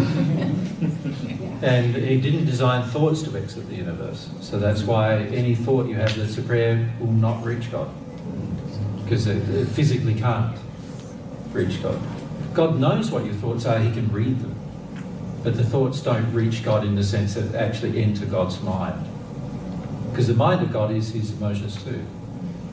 Obviously we were created in God's image. And that's why it works the way it does. Yeah. One more question. I've had some people that I believe have passed come to me right before I'm going to bed. Yep. And they've been distressed at times. Yep. And I feel like because I've seen you channel, the best thing I could say was for them to ask for help. Yep. And I'm wondering if that's a good way to Yeah, it's really good if you can remind them, ask for help, somebody will come and help you. Right? So it's better than saying that than saying, oh, look for the light, because a lot of them don't have any light around them at all. So it's better to say, look, if you ask for help and you're sincere in asking for help, somebody will come to help you. And you can even ask God to send somebody to help them. Yeah, that's what I was going to say. If you pray for them, that's going to be really helpful too. And your love for them. See, oftentimes when spirits come to people and they're distressed or whatever, the feeling you have is fear, not love. You know, but the more you can work through your own fears and have love for the people who come to you, they will be assisted by that love as well. Yeah. Obviously, they're coming to you for a reason, and it might not be for you to help them. It might be because they have similar feelings to you. It might be for they might think you can help them. You know, there's lots of reasons why spirits might come to you. Yeah. That's another good thing to pray about. Why are they coming to you? Like what was it? Just because they thought that they could get some help through you? Was it because you have a feeling that's more loving than the average person, or was it because you had a feeling to meet an addiction that you wanted to meet and they come to help you with that? You know, yeah. Thank you. It'll help your little boy sleep through the night too. Yes. Because of the fear, right? Yeah.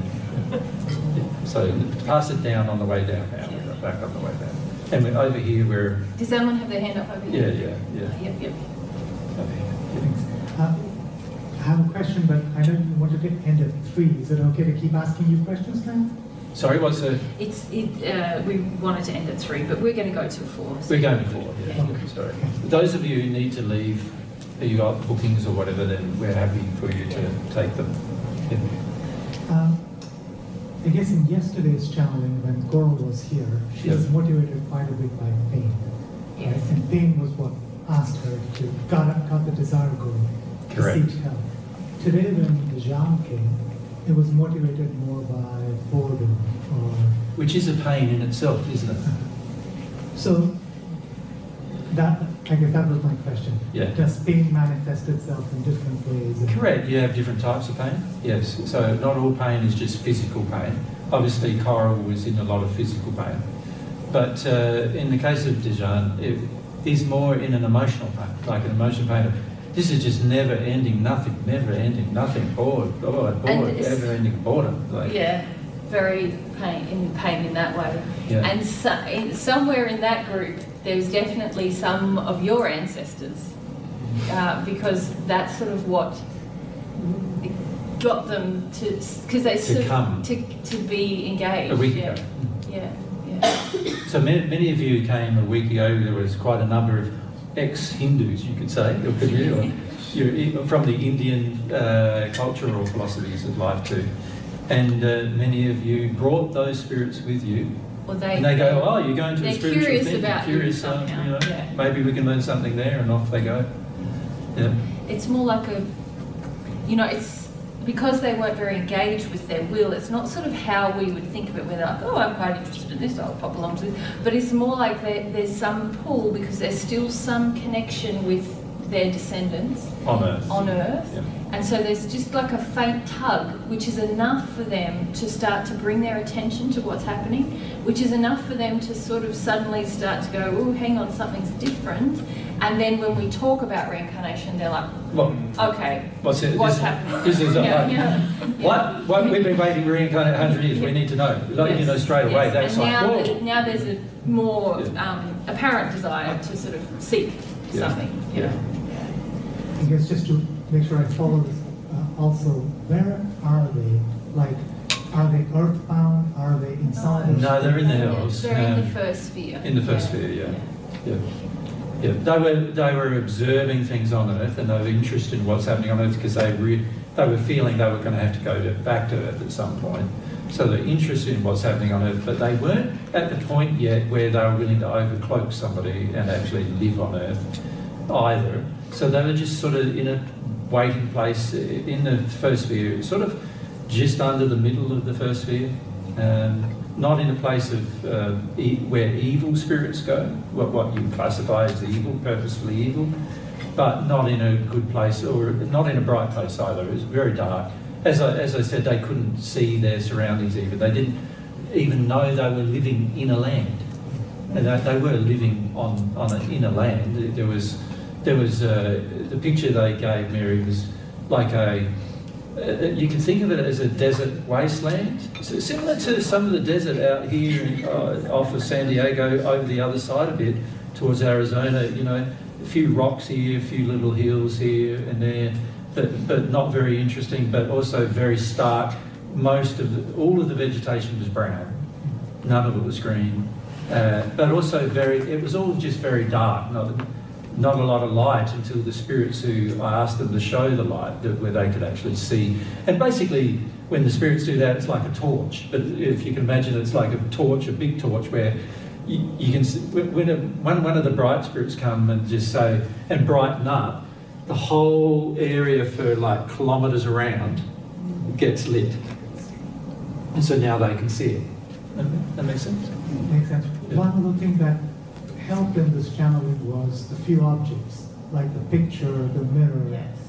If the spirits had chosen on their own, could they have found objects around them? Yes, they could have. They could have. In fact, their desire would manufacture the object. Yeah, but they didn't have a desire to look. And they never even thought of it, actually. Didn't ever have a desire to look at themselves, because they thought that they were actually in a different body than the body they grew up in. And they believed that they were just in a waiting temporary place. And so they would just sort of go, well, even if I look at this body, it's not going to look the same as me anyway. It's just a temporary body until I'm waiting for the real one, which is on Earth, So when they saw the mirror, that they actually looked like how they looked on Earth when they were there, that was a big shock for many of them too, because they thought that wouldn't be the case, because they thought that old body is gone. They've been taught that it's gone, that it's died, and in case of many of these faiths, they believe in burning the body and things like that, so they know it's gone at the time of death. And yet here they are with the same body. A bit of a shock. Same looking body, and you go, but I thought it was burnt, and what? What's going on here? So yeah, there's a lot of confusion because of false beliefs. There's a lot of confusion about the state you're in. Yeah. It's sad, eh? It's sad. Yes. Yeah, it's sad. the amount of false beliefs on earth and what they create for people passing is just incredibly sad. And incredibly sad too, because people, you know, they spend hundreds of years in these states, like some thousands of years in the state. And you sort of go, wow, that's so sad that they're just sort of waiting for that amount of time. Imagine if you had any will at all, you'd probably be bored out of your brain. But because they were taught to suppress their will, they don't even think, they just think, oh, they've got to obey the law, you know. They were taught about laws, the law of karma, what's the other one that we, karma and... Compensation? No, there's another Indian philosophy, Hindu philosophy, karma, and there's the other one. Dharma, yeah. And they taught these philosophies, and they believe that these are real. And so in the process, when they're in the place in the spirit world, they think that's what they're now living. These processes and waiting for karma to be exercised by visiting the earth again and going through the process. And it's sad because you end up, your beliefs end up determining your reality. Even when there's things that are real, that are really real out there, but you've created a belief system that makes you think that's real. So an example of that is on earth, you are all living in the reality that the US dollar is worth something. Aren't you?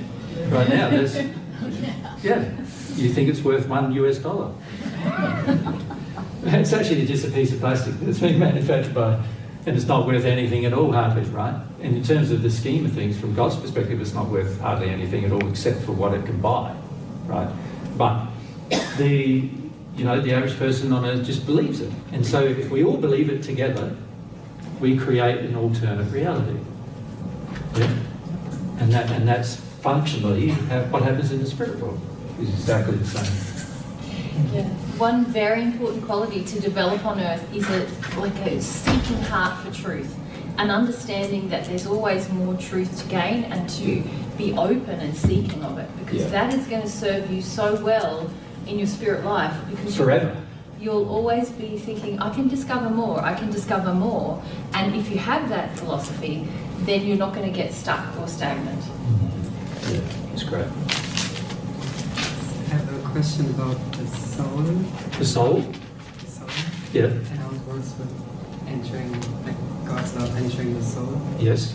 If one Can you part, just put the mic on your chin? Yeah, that's it, nice. If one part desires God's love. So one half of the soul desires, so you're saying you've got a whole soul, and let's say your attraction is male, right? Yeah, so I've got to stop doing that. But anyway. So you're female and this is male, and your attraction is male, so this is your soul, right? And you're saying if you, one half, starts longing for love. Right. So you start, here's God, and you start directing your intention towards receiving God's love. Yes? Not to scale, we have to say. Not to scale, obviously. God's like infinite, so I've got to shrink it down to a front. So if that part, if I would receive God's love, would only that part actually, would the whole soul now, would the container of the whole soul now have God's love in it? Or just one part? Yeah. The whole soul would have God's love, but see, how much you then feel emotion for the other half of you will depend how much the other half of you actually gets of what you've received. And also how much they want to receive from you will determine how much they can receive. So you've got to remember that everything is feeling here, right? So if this half is saying, I don't want love in my life, I'm not a romantic man, you know, I believe in science or whatever, and that's my interest in science and video games, that's my interest. And, you know, every time I tried love, it was just terrible, you know, it always worked out bad, so now I'm not that interested. I'm interested in sex, but not in love very much, right? So this is, if that's his state, let's say, and your state is you've received some love from God and you have a longing for him, an unfortunate problem now is he is preventing those feelings that you have from entering him. Does that make sense? So they can't enter him. And anything you've received from God now also can't be cycled to him because he's preventing that from happening. Now, of course, if you don't have a longing either, then you're preventing it from happening. So there's some people who long for a love from God, but don't think to long for their other half. Right? For lots of reasons. And we find it quite strange, Mary and I, but because it's something that we've longed for pretty much even before we met each other in the first century. But it is quite strange that this is how, for some people, how it is. And as a result, you can even receive love from God and even not have a desire to know the other half sometimes. Of course, that changes the closer you get to God. So when you get to the seventh sphere and the celestial sphere, the first one, you'll find that your longing for your other half is quite strong by that stage. And you'll start, realising the necessity of you coming to understand, meet and understand, and therefore join with the other half. Question. So if the male part doesn't desire love or from his other half, yes. Does me receiving God's love, need to be closer with the mic so I can hear. Receiving God's love still kind of affects the person or makes them change their beliefs? Well, it can have the effect depending on how much openness they have in other areas towards this half of the soul. So let's say both of you, let's say, have a certain personality, right? You have a personality signature. Let's say you're engaging that personality. And let's say he's not opposed to that personality either, right? He's not had an upbringing where he's been opposed to the personality emotionally. So he starts engaging the personality. So now there is some energy flowing between the two halves, even though they may not be aware. Right? This was happening between myself and Mary in this life. Like Mary had a longing for truth before I met her, and I also had a longing for truth. Now there's an opening between the two halves. Sooner or later, if I engage more truth and I engage more awareness of following that truth, sooner or later that will pull Mary into my life, because there is some now relationship between the two halves going on. It's not very well defined at that point, but there is a relationship. Yeah. Can we say though that the way that God has designed things, when you separate, the soul has a will, but it's like you each need to learn how to use it. Yeah, and so the will is expressed separately. So my will and the way, it's not my will. At the beginning. Yeah, this is what I'm saying, yeah. When we incarnate, it's like I have my will and Jesus has his will. And the only way we become unified is when that will is expressed in the same way. The same way. So if I receive God's love and Jesus doesn't, he can't receive that love from me, and he can't benefit from it, except in the way that we might relate to each other. And through other things. Like through other things. Personality. But I can't transfer God's love to him. And so it's not necessarily going to... When you say you can't transfer it, it won't flow to me because I'm blocked to it anyway. Yes. Yeah. It can only flow to me if I wasn't blocked to it. So when we reach the union state, there's no blockages in between us in terms of the use of will and in terms of condition, and now the experience of both halves is shared. But until that point... It's one experience actually, isn't it? That's right. It's becomes one and it's flowing. Yeah. But before that point, it's like you have your own will, you have your own experience, and you have your own reception of God's love. It does benefit the soul ultimately, but it's not like if I receive love, I can't sort of... Jesus in his first incarnation in this non-unified state, he can't receive that love or really benefit from it, except there are in the some way provisos that there. I love him. Yeah. There are some provisos. Let's say my parents were celestial spirits on earth. Of course, yeah. Then of course my soul is completely open to receiving God's love, even though I may not have yet exercised a desire to do so. If Mary exercises a desire to do so, I will feel it. Because I have no blockages to the reception of God's love. Yeah. So there are some... It's highly technical though, isn't it? Yeah, there are some technical provisos. In practice, the average person is living a very singular life. And so is their soulmate, living a very singular life. And because of that, often those lives, because of the taints of the parent sin, which is often very different for each half, then what will happen is we will act like we're separate individuals. And we really experience life as if we are. As if we're separate individuals. So one of us starts receiving divine love, the other one is not having it cycle to their part of the soul, if you could call it that way. Their perception. Into their perception of their soul, because they're not allowing it. They can't, until they consciously allow it, they're not going to allow it. Once you start consciously allowing it, then certainly it can have an effect. So if Mary starts consciously allowing what I feel to enter her, now what I feel about other things are going to also enter her. Does that make sense? But the average person on earth is freaked out to the max about that. Like, when I say freaked out to the max, the average person goes, but now who am I? Who am I? Am I having their experience or my experience? And the average person gets pretty panicked about all that. And the reason, and the panic causes the separation. Right? So you are not by yourself a self-determining being. You and your soulmate together are a self-determining being. And most of you have got to get used to this concept, and many of you are way away from this concept, by the way, emotionally, that you and your soulmate are eventually one being, and therefore you are already one being that just doesn't know they are. Does that make sense? And you don't know you are at so many levels. There's emotional levels where you don't even want to be, joined with each other for lots of reasons. And there are so many reasons. In fact, we could speak for weeks on the matter and you still wouldn't understand all the potential reasons as to why you and your soulmate are not feeling each other. And this is why it took Mary and I 1933 years to reach the union state. We had to work it all out, and we were the first ones from this earth who worked it out. Right? So it took us all that time to work it out, to work out all the things we needed to learn to enter that state. And until we entered that state, coming back to earth and reconnecting with some bodies on earth to be here again wasn't possible. Right?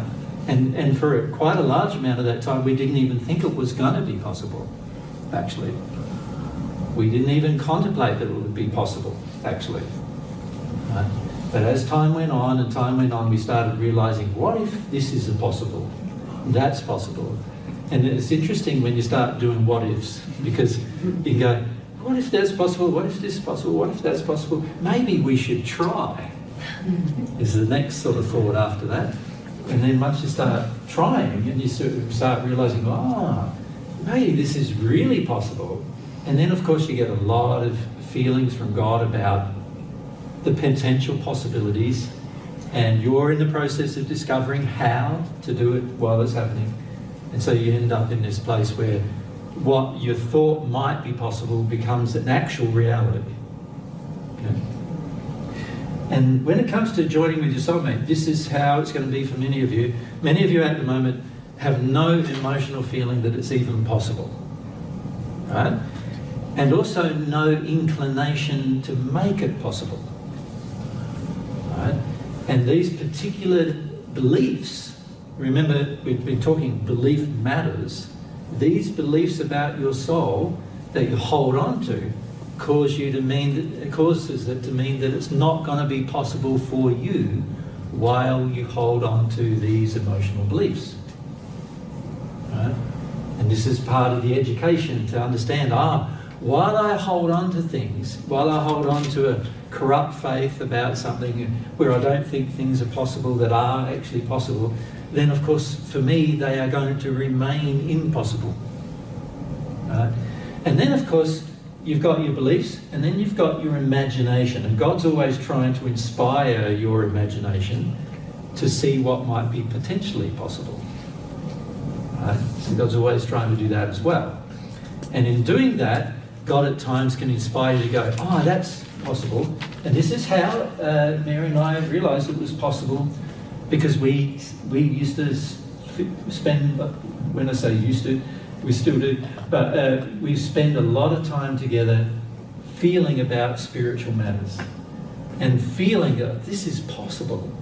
And once you get to a state where you feel something's possible, now you can experiment to find out whether it is possible or not.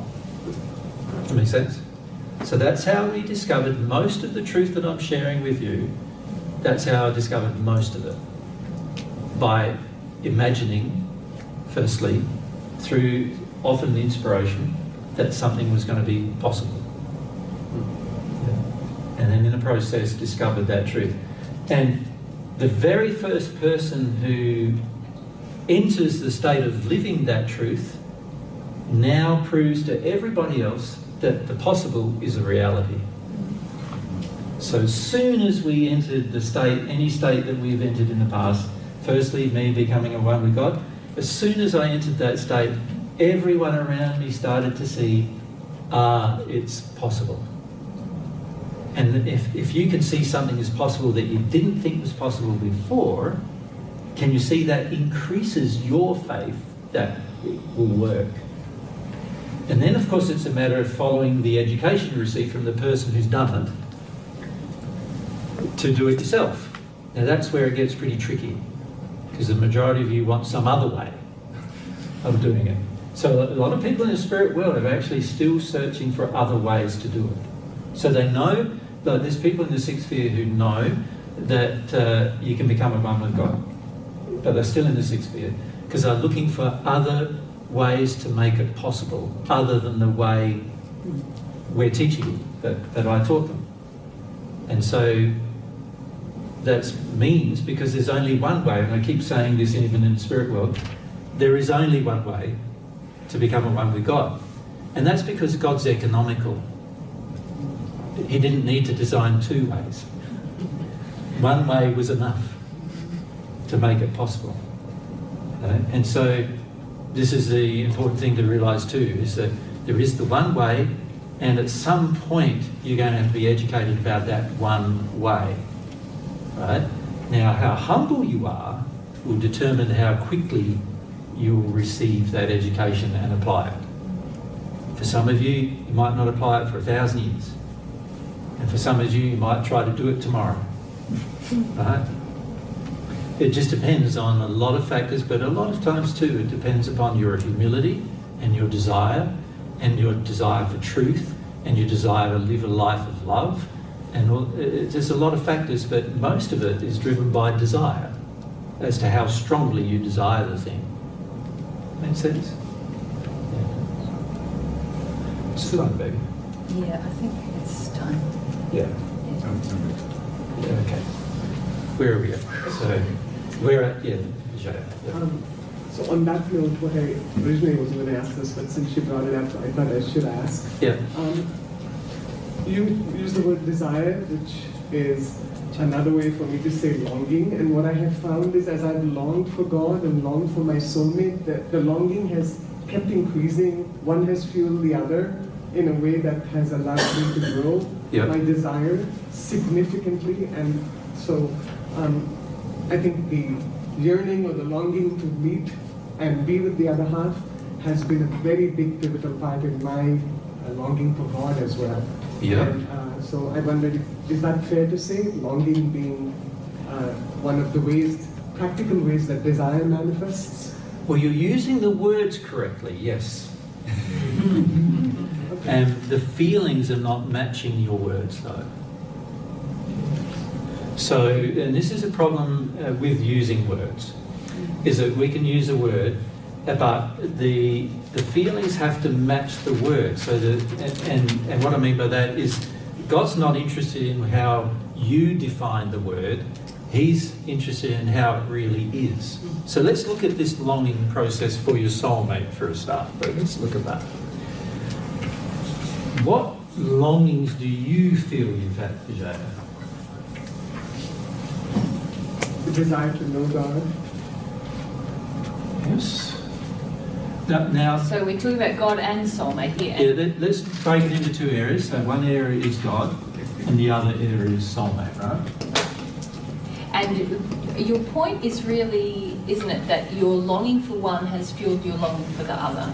It's actually allowed me to stay in the longing. What has happened is I noticed that and I still have a lot of hang-ups about being vulnerable over, Are you with your soulmate?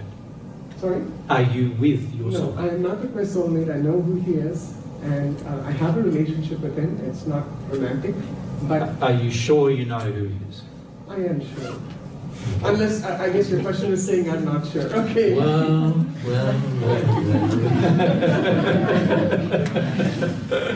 So go where you're going to go, Jay, because that's going to help, isn't it? What are you looking for from your soulmate? Nothing actually at this moment. Just not share myself. True. I mean, I went through the gamut. When you say you went through the gamut, you haven't processed the gamut emotionally yet, so a lot of what you're saying is not true. But go on. Because I must be so good, I must be doing such a good sell job on myself that Well, sometimes you are, and most people do. Yes, this is what I'm pointing out. Yes, that's what. Important to point this out in both your relationship with God and with your soulmate. What is your motive for both relationships? And this is where it requires a lot of self-honesty, Vijay. It's like the average person doesn't understand their own motives very well at all. And particularly when it comes to relationships. So, and one of the main reasons why we don't see the interaction between what we classify as our longings, our passions, with our addictions. We interpret addictions as passions and longings, which are often not the case. Very frequently, right, and not the case. Addictions are never longings.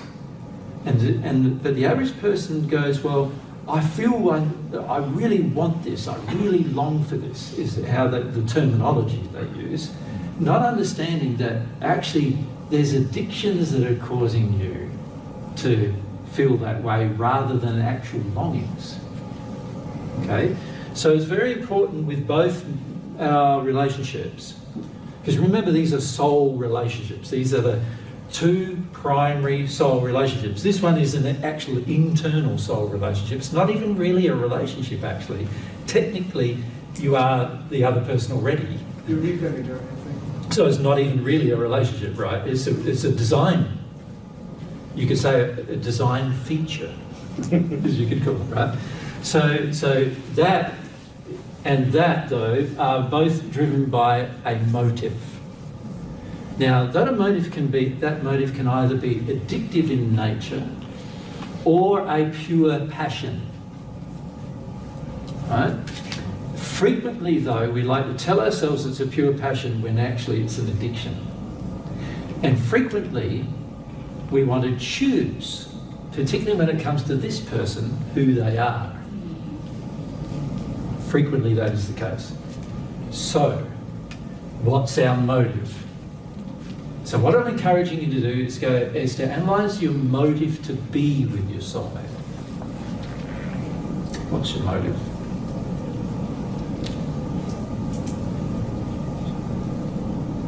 Can you feel your motives? Is this a good question for everyone here? Those of you who believe you're longing for your soulmate. Well, I went through the part about being lonely, about wanting a companion. Okay, yep, so loneliness can be a motive. Now that's quite obvious, isn't it? Yeah. Is that how I spell it? No. Loneliness, that is, isn't it? Is that better? Yes. Yes. So loneliness certainly is and you know that's an addiction, right? Yes. That drives an addiction. So that's quite obvious, Yes. isn't it, that that's an addiction, and so therefore not a longing. Correct. Right? And by the way, you can have that same feeling for God, can't you? Yes. But you don't want to be lonely anymore, and you just want. And so again, it would be an addiction you would have with God as well. Yeah. Yep. Other one you mentioned? Wanting love, wanting to be loved. Wanting to be loved. Be loved. Okay. Yeah, people say a lot, don't they, that love is either a necessity, or they say it's a, what's another word people use for it?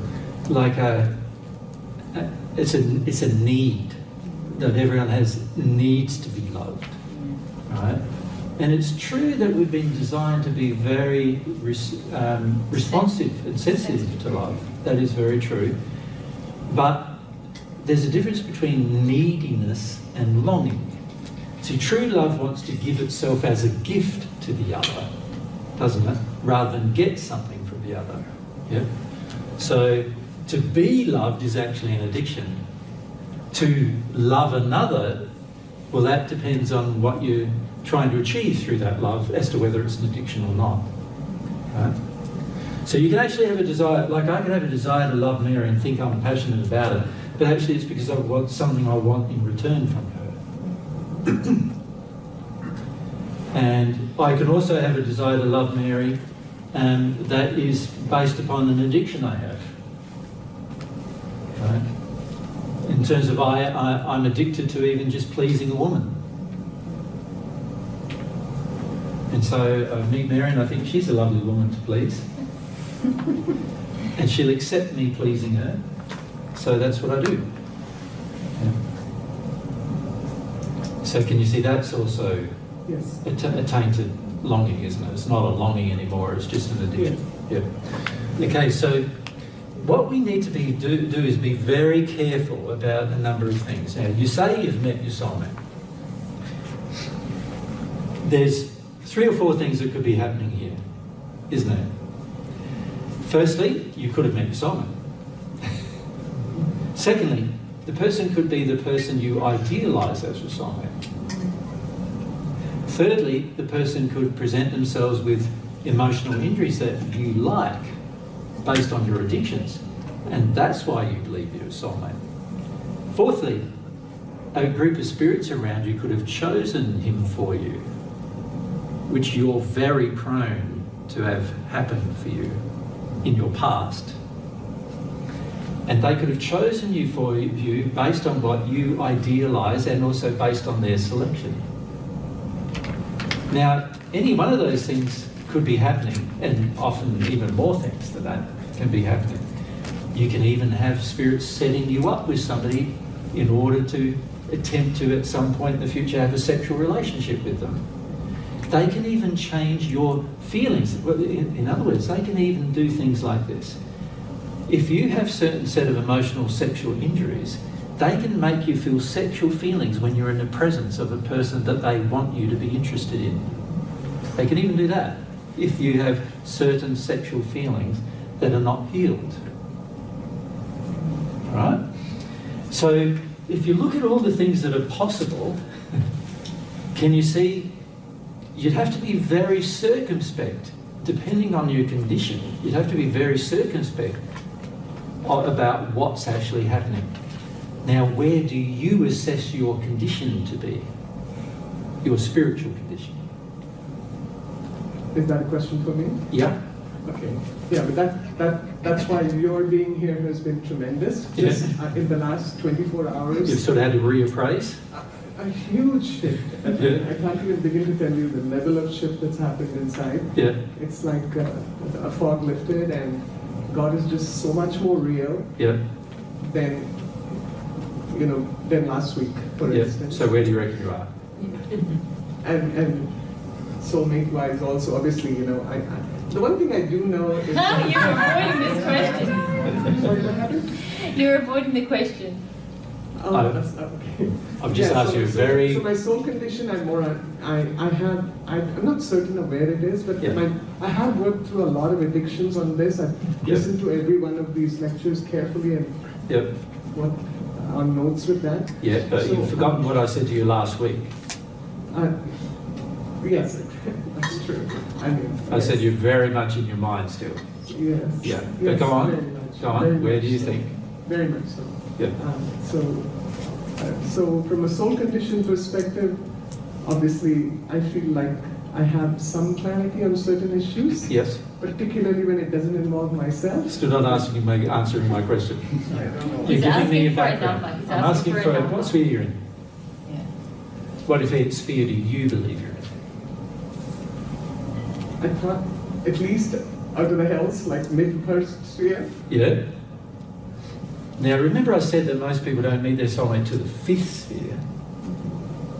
Yes, I've heard you say that many times, that you know who your soulmate is by the 5th sphere. So then I'm going, well, how come I know for sure when you know I'm clearly not there? And I've asked that question many times. Yeah, yeah. So that's a valid question. It's a good question to ask. But very, very important to ask. Yeah. Okay. Shall we ask our spirit friends where you are? They don't like doing this, by the way. No, and Mary doesn't like it either. No, Mary doesn't like it either, so Mary's probably not going to channel it. But I'm okay with it. Well, I'm okay saying the truth, is the best way to put it. The reason why it's very important for you to be accurate in self-assessment. Does that make sense? And there are many, many addictions you're yet to work through with the opposite gender and also with your own gender. You displayed some of them last week with Mary with the same gender, and then you also have displayed some with me in your questions through the last 2 weeks with the opposite gender. And many addictions still to work through. You're correct in saying that you're still in the 1st sphere. Now, bearing that in mind, and I've said that the average person won't meet their soulmate to the 5th sphere, or won't know who their soulmate is until the 5th sphere. What do you think you might need to learn about between now and that sphere condition? What might you need to learn? About myself. About yourself, yes, about yourself. This is very, very important. Very important. Remember, the soulmate attraction is based upon the personality of the individual, right? Not based upon what the individual believes their personality to be. You follow me, Jay? So what things do you think you would need to do to actually know who you are? Is the question I'm asking. Follow my passions. Okay, now let's look at that first. My passions. Do you believe you're following your passions now? No, not all the way. Okay, but you do believe you're following some of them, don't you? Yes, I am. Yeah. How many of your things you think are passions are things you were taught to do in your childhood? So in other words, did you even have a passion to be a doctor? No, not at all. No. Interesting. And yet a lot of your life is actually surrounding that, should we call it, job, surrounding that vocation. So interestingly enough, what caused you to want to be a doctor? Can you remember? Oh yes, yeah. A childhood boyfriend who wanted me to be a doctor. It was crazy but true, yeah. Yes, okay. No, that's not crazy. No. People have pursued things in their life for far less reasons. Yeah. Trust me. So yeah, that's not crazy. That is true, right? So it was actually your desire to please a male that led you down that path. You follow me? And this now has become a large portion of your life. You think about percentage of time that you do it in terms of your life. How much percentage of time is that? About 40%. Yeah, so that's a large percentage of time. Is that 40% of your life is done pursuing a vocation that you were actually encouraged to have from a male. Do you follow me? So the man believed that's what you should do. And so you're dedicating 40% of your life to something, a man who's now not even in your life. I told you it was good for you. And he's not even in your life now. Yes. And you're still doing it. You follow me? So now, that's a lot, isn't it? If you think about that, that's quite a lot. And a lot of your life would have been dedicated. There would have been times in your life where 100% almost. 100% of the time. You obviously had to go through the whole education process, which is very time-consuming for a doctor. The whole process of training, very time-consuming for a doctor. Did you do a residency or anything like that? Residency fellowship. Whoa, that's full-on time-consuming for a doctor. So now it's 40%, but historically it was even far more, wasn't it? Yeah. And yet it was all suggested by a man. And you're not even sure whether that's a passion of yours. Well, it is a passion now, but when I went into it originally, it wasn't. I would not have dedicated it just for that sake.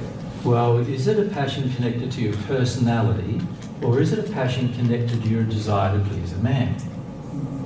A passion connected to my personality. I genuinely like people. I genuinely... You like people. Yes, I don't disagree That's not with being that. a doctor, though, is it? That's people. There's a lot of ways you can like people. I genuinely, in the human body, the passion for the human body. Yes, but I love the human body too, but I'm not a doctor. The workings of the human body. Yeah. Physiology of I mean, far more than my colleagues do, actually. I look at a lot of my colleagues.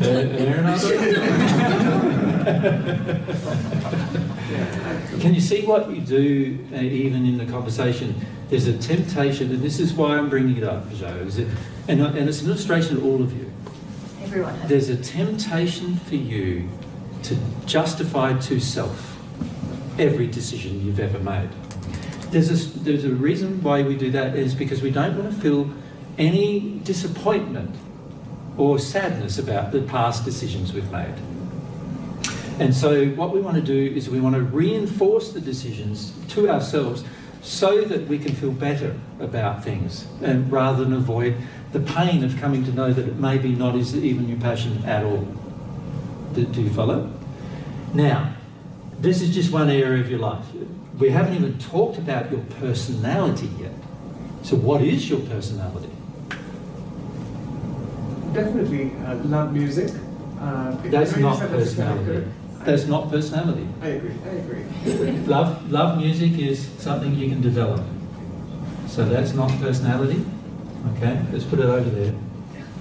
I guess I'm assertive. Assertive, let's put that over there. That's not a personality trait. No, it's... You told us there's no words for personality. Well, this is what I'm saying, right? Go on. Remember, so what you're saying is that you told us there's no words to define my personality. That's what I'm saying. But you see, the average person doesn't think that either. They're thinking, no, my personality is I'm a strong person. I'm an assertive person. I love music. This is me. This is who I am. And I'm going, no, God designed every single one of her children to love music. Every single one of you, at some point in your future, is going to love it. Right? God designed every single one of her children to love art. Every single one of her children to love science. Every single one of her children to love chemistry. If God didn't design you that way, He would have designed you unequal. You understand? And He designed you equal with everyone else. And to do that, He had to design you with the potentialities and the capabilities that are the same as everyone else. But He didn't design the personality the same. Because equality is not determined by personality. Right? So He didn't design that the same.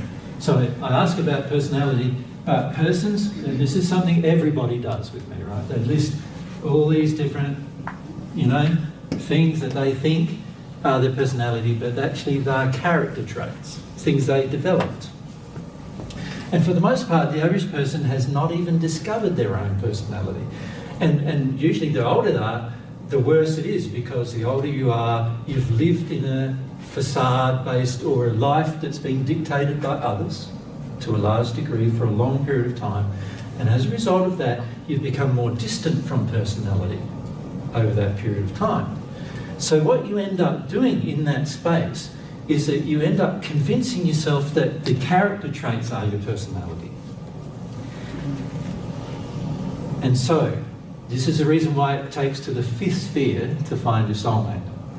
And the reason why is because most people have never engaged their personalities for their entire life on Earth, ever. That, in fact, most people hate their own personality while they're on Earth. Right? They haven't come to love it at all. Now, because of that, remember that the attraction between the two halves is fundamentally a personality attraction. Follow? Where we have the same personality at the soul level. But if I'm convinced that I love all these things, and Mary convinced that she, and when I met Mary in this life, she was convinced she loved a whole heap of other things that are different to the things that I love. You know, and we're both totally convinced we love the things we love when we meet. You follow? Now, if it so happens that Mary loves the things I love when we first meet, well, that's a very amazing coincidence, isn't it? If you think about the billions of parents there could be on the planet, and the billions of experiences, that literally infinite experiences there could be, for us to have very much same personality is like, character is even unusual. But let's say it happened. It still doesn't mean we have the same personality, right? And unless I have learnt how, and usually this is what I find with God, is that God teaches you how to understand yourself, your personality. Unless I define my personality and discover it, then and be it, I've got to be it too. That will enable the other half to recognise it when she sees me or he sees me, right? And honestly, if you're the person doing it first, they will probably recognise you before you recognise them sometimes, because they're not doing it yet. And so it's hard. And unless you're really sensitive emotionally, you can't even feel what their personality is. All you see is their character, their character traits, and that's all you see. Unless you've developed yourself well and truly into the 5th sphere, you won't even be sensitive enough to notice the difference between a person's character and their personality. And the fact that I'm saying this to you and listing these things is indicating that you haven't done it yet. So if you haven't done it yet, how can you say definitively who your soulmate is? You cannot. You can't. Now, spirits might tell you that this guy is. Some of those spirits might actually be right. You don't know at this stage. There's a strong feeling inside of you that he is. Isn't there? If we've got to be honest about that, there's a strong feeling inside. But that could be because you have very strong codependent addictions that match his addictions. That could be the strength. Or it could be the spirit-involved strength. And until you know your personality properly, you will not be able to determine it. Now, that's soulmate. So I suggest to you that you give up the idea that you know who your soulmate is. And instead, find out who you are first. And live that person first. Now, God is going to help you do that. And this is the beauty of having the longing for God. As long as that longing is pure and sincere, and we were thinking next week actually that we might actually talk about what it means to be sincere. So that you can sort of grasp the full concept of what sincerity actually is at an emotional level. But unless your longing is pure and sincere, even the feelings you're feeling from God could also be from a spirit. Because the spirit says, I see you longing for God, but God's not giving you any feelings. But if I give you some feelings, then you'll feel encouraged to long for God more. Now, this is also very common. This happens all the time too. The measure of whether the longing for God is actually working is the change in your condition as others feel it. Not as you feel it. The reason why it's not as you feel it is because initially you will probably not feel it. Right? Can you say that again? The reason why it says others feel it is because initially you probably won't feel it, because you're insensitive when you begin, and therefore unable to feel oneself. And there may be other people you meet who are a bit more sensitive, and they see, oh, you've made some changes, and they feel you've made some changes, right? Eventually, the strength of it will be that you feel it. Right? In that process, he's also going to try to expose to you your personality. He's going to help you with that. In the process of helping you with that, you will come to understand your personality and eventually come to deal with all the reasons why you don't want to be that person. And one of them happens to be for you, Vijay, the man's influence to become a doctor is one of the reasons why you're not being the person God created you to be. At this stage, you don't understand how powerful that influence has been on your entire life, right? And all the different ways in which it's affected you, one way or the other. You don't understand the nuances of each way it's affected you at this point. You will come to discover it as you get closer to God, right? So we need to need to talk about pure and sincere desire. What I notice in you is you have a longing for truth and you are brave. And when I say you're brave, you want to share the truth you discover with others. And you're not too afraid of doing that. The average person is very afraid of doing that. The average person hears the truth, and we were listening to, I think it was your experience, was it this today, about Wendy's experience about Baha'i faith, and you were in the Baha'i faith, and there was somebody else in the Baha'i faith, and you didn't even know she was like listening to divine truth. It took her a lot of courage to tell you. Courage to even build up the courage to tell it. That's not how it is for Vijay. Vijay, I hear it, I'm telling it. You know what I mean? That's one of your, you know, really it's a very good thing about your character. Because bravery is something you develop, right? Yeah, so it's a very good thing about your character. And as a result, these two things are leading you to more truth and leading you to more experiences, which is very good, right? But there is one major Achilles heel Vijaya has, and you know what it is. It's your humility. My intellect, yes. Oh boy, yes. I started in medicine at 16, and yeah. Oh my God, it's that head is really working hard, right? Yeah, you are very intellectually dominant to the point of suppressing quite fundamental emotions. Dominant, very intellectually dominant, and that is going to be something. At the moment, you're using your intellect to determine a lot of things, right? And you can see why, because you've had a history of using it all the time for everything. Every decision in your life, every choice you've made, all your work day is engaged with this, what's become a very powerful intellect, to the detriment of your feelings. Make sense? To the detriment of your feelings.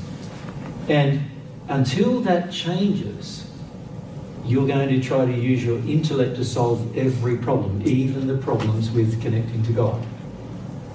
And that's the thing you're going to have to address in your life, right? You address that one thing, which is going to be tough, by the way. It's not going to be as easy as anything else you've addressed, actually, up until this point, right? And the reason why is because it's become so dominant, because you've used it all your life and you actually love it. And there is a strong feeling in you that it calms everything else down. Your intellect is you could say, a support for you. You see it as a support for you. Very hard when you're in that place to allow the emotional dominance. Very hard. So it's going to be a difficult process. And that will change how much of God's love you can receive by a long way, and also will help you discover a new personality.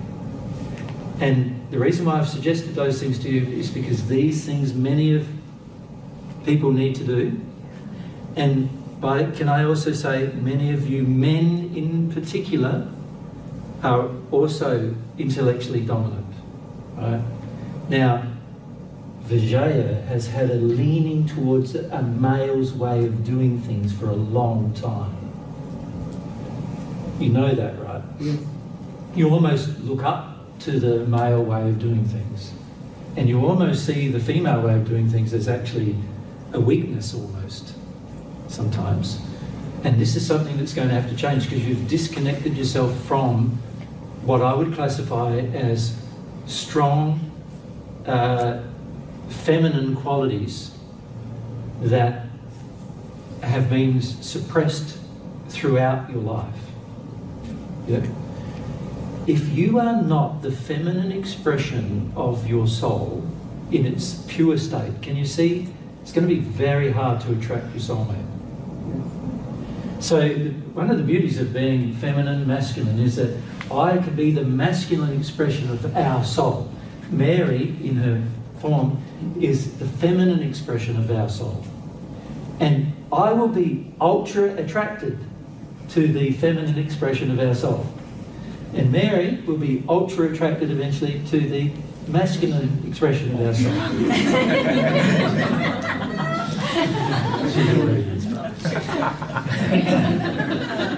Oftentimes Mary has been attracted even, and she didn't want to be, but she is. Does that make sense?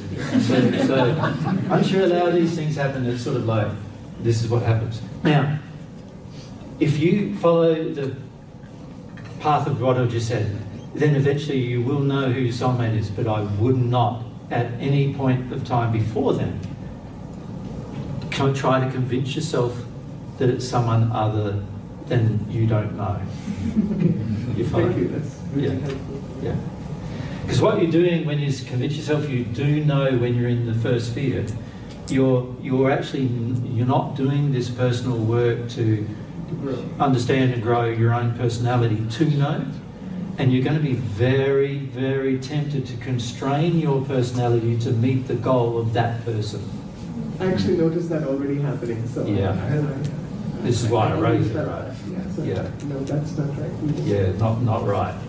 And what that does is, see, if you are your true personality, he won't be able to help himself, right? But if you manufacture one to suit him as he is now, because you believe he is, can you see that can be largely to the detriment of both of you, whether you're soulmates or not. Correct. Yeah. Yeah. So it's quite dangerous to do what you're doing for your soul. Make sense? Thank you. Yeah. And I wanted to ask on the channeling yesterday, there was a lot of people in pain yesterday. Yes. And the pain was very severe. I went home with a lot of pain. Yes. And I felt there must be a lot of Hindu spirits who were around, who were part of getting that realization. And, yes, but the group that we channeled didn't contain many Hindu spirits, so a lot of these are with you. Yeah, but what we said to this group of spirits do apply to those too. Yeah, today sure, but yesterday also I felt a lot of pain. Today, definitely I had trouble staying awake, which I never had in your talks. Yeah. So I felt a lot of, and that was interesting because reincarnation is never a belief that I even entertained, even when I lived in India. So I don't have any personal relationship to that belief. But clearly I may have ancestral spirits who... Yes, who do put a lot of pressure on you. Yes. Yes. And and anybody who's lived in India would know that ancestral spirits are honoured, and they also generally put a lot of pressure. And also, even the family who's alive, also, as you know, puts a lot of pressure. That and of course when they pass, they continue with that pressure. And it's huge, and oftentimes The kinds of pressure many people in the US experience are more to do with their addictions, right? But in countries like India, a lot of the pressure is more to do with family addictions. Yes. Yeah, than other spirit addictions. Yeah. Yeah. Yes, you do have these spirits with you, and yes, there are certain emotions you have which you haven't dealt with yet that cause the attraction and also cause the suppression of self. The key is to work through those things, and then those feelings will be relieved. At the moment, you sort of treat it as if it's their problem, but it is there's certain emotions you have which are causing the problem for your own body when they come. Yeah. Yeah. Thank you. Thank you so much. No worries. Well, guys, it's the end of the day, so sorry I can't keep answering your questions. Of course, when it comes to the human soul, we could be answering questions until for a long time. It took me 1933 years. It took us 1933 years to discover a lot of these things about the soul, so you can imagine that we could probably discuss it for 1933 years. Of course, for the first people doing it, it's a lot longer because you've got to go through and discover the experience and work out how to go through it and have the experiments. When you're being taught something, it opens your mind to, and also your feelings to things that help you realise things in advance of your condition, which was very helpful. Yeah. And our ultimate goal in holding these events is not to teach you every single thing that we know, but rather teach you enough that you will start to engage experiments in your own life and learn these things from God and through your own experiences. That's far more meaningful than listening to us. Yeah. So Mary and I have enjoyed your company for 3 days, particularly today, guys. You're a bit more engaged today in general, yes? Can you feel that attitude, sort of more open spirit? That's the kind of childlike spirit you're looking for? You know, that's more open to receiving truth. So that's the kind of spirit you want to have for the rest of your existence, really. Yeah. You going to say? I was just going to say it's been our pleasure to meet lots of you for the first time. Yeah, we haven't... we like to meet new faces and put personalities to those faces. Yeah, to feel your personalities. Developed or undeveloped. It doesn't really matter. Yeah. Now, I think some of you are coming next week, is that right? Can you put up here some of you? Okay. So we'll see then, we don't have to say bye. We won't say bye to you. The other people who are not coming next week, who are you? We say bye to you. Yeah. Very nice to meet you, and good that we could catch up with each other and share these truths with you. Okay? Mary and I would like to thank you for your donations, and also we want to say just briefly that we are returning next year. We feel we will be returning next year, given whatever we need to organise. At this stage, we're not sure whether it will be San Diego as well as North Carolina, but at this stage, we're definitely going to North Carolina, and we may come past here. It might not be San Diego, but rather LA, on the way home. And so we might have a week or so on the way home where we just pop in here and do an event here. If we weren't to do an event here, how many of you would travel to North Carolina, just out of interest? Yeah, so a fair portion? Okay, yeah.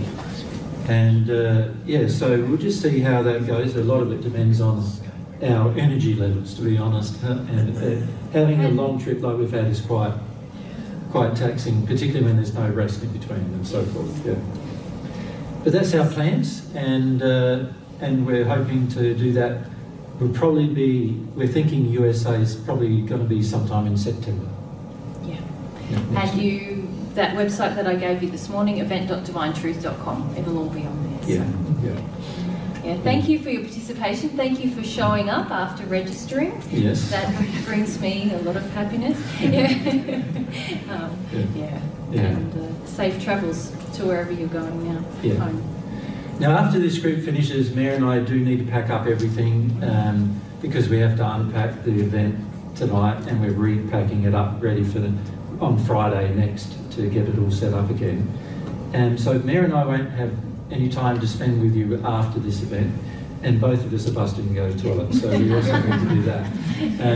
But we want you to look after yourselves on your travel home, and we hope to see you guys again at some point in the future, particularly next year. And we hope that face-to-face meeting has benefited you. Yes. Yeah. It's a lot different than watching a video, isn't it? Yes. Thank you.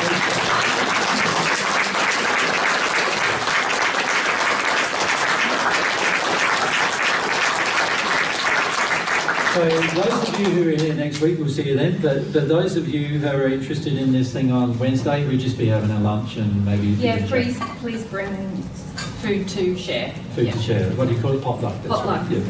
Yeah. So for those of you who are coming to that. Thanks, guys. Thanks, everyone. Thank you. Okay.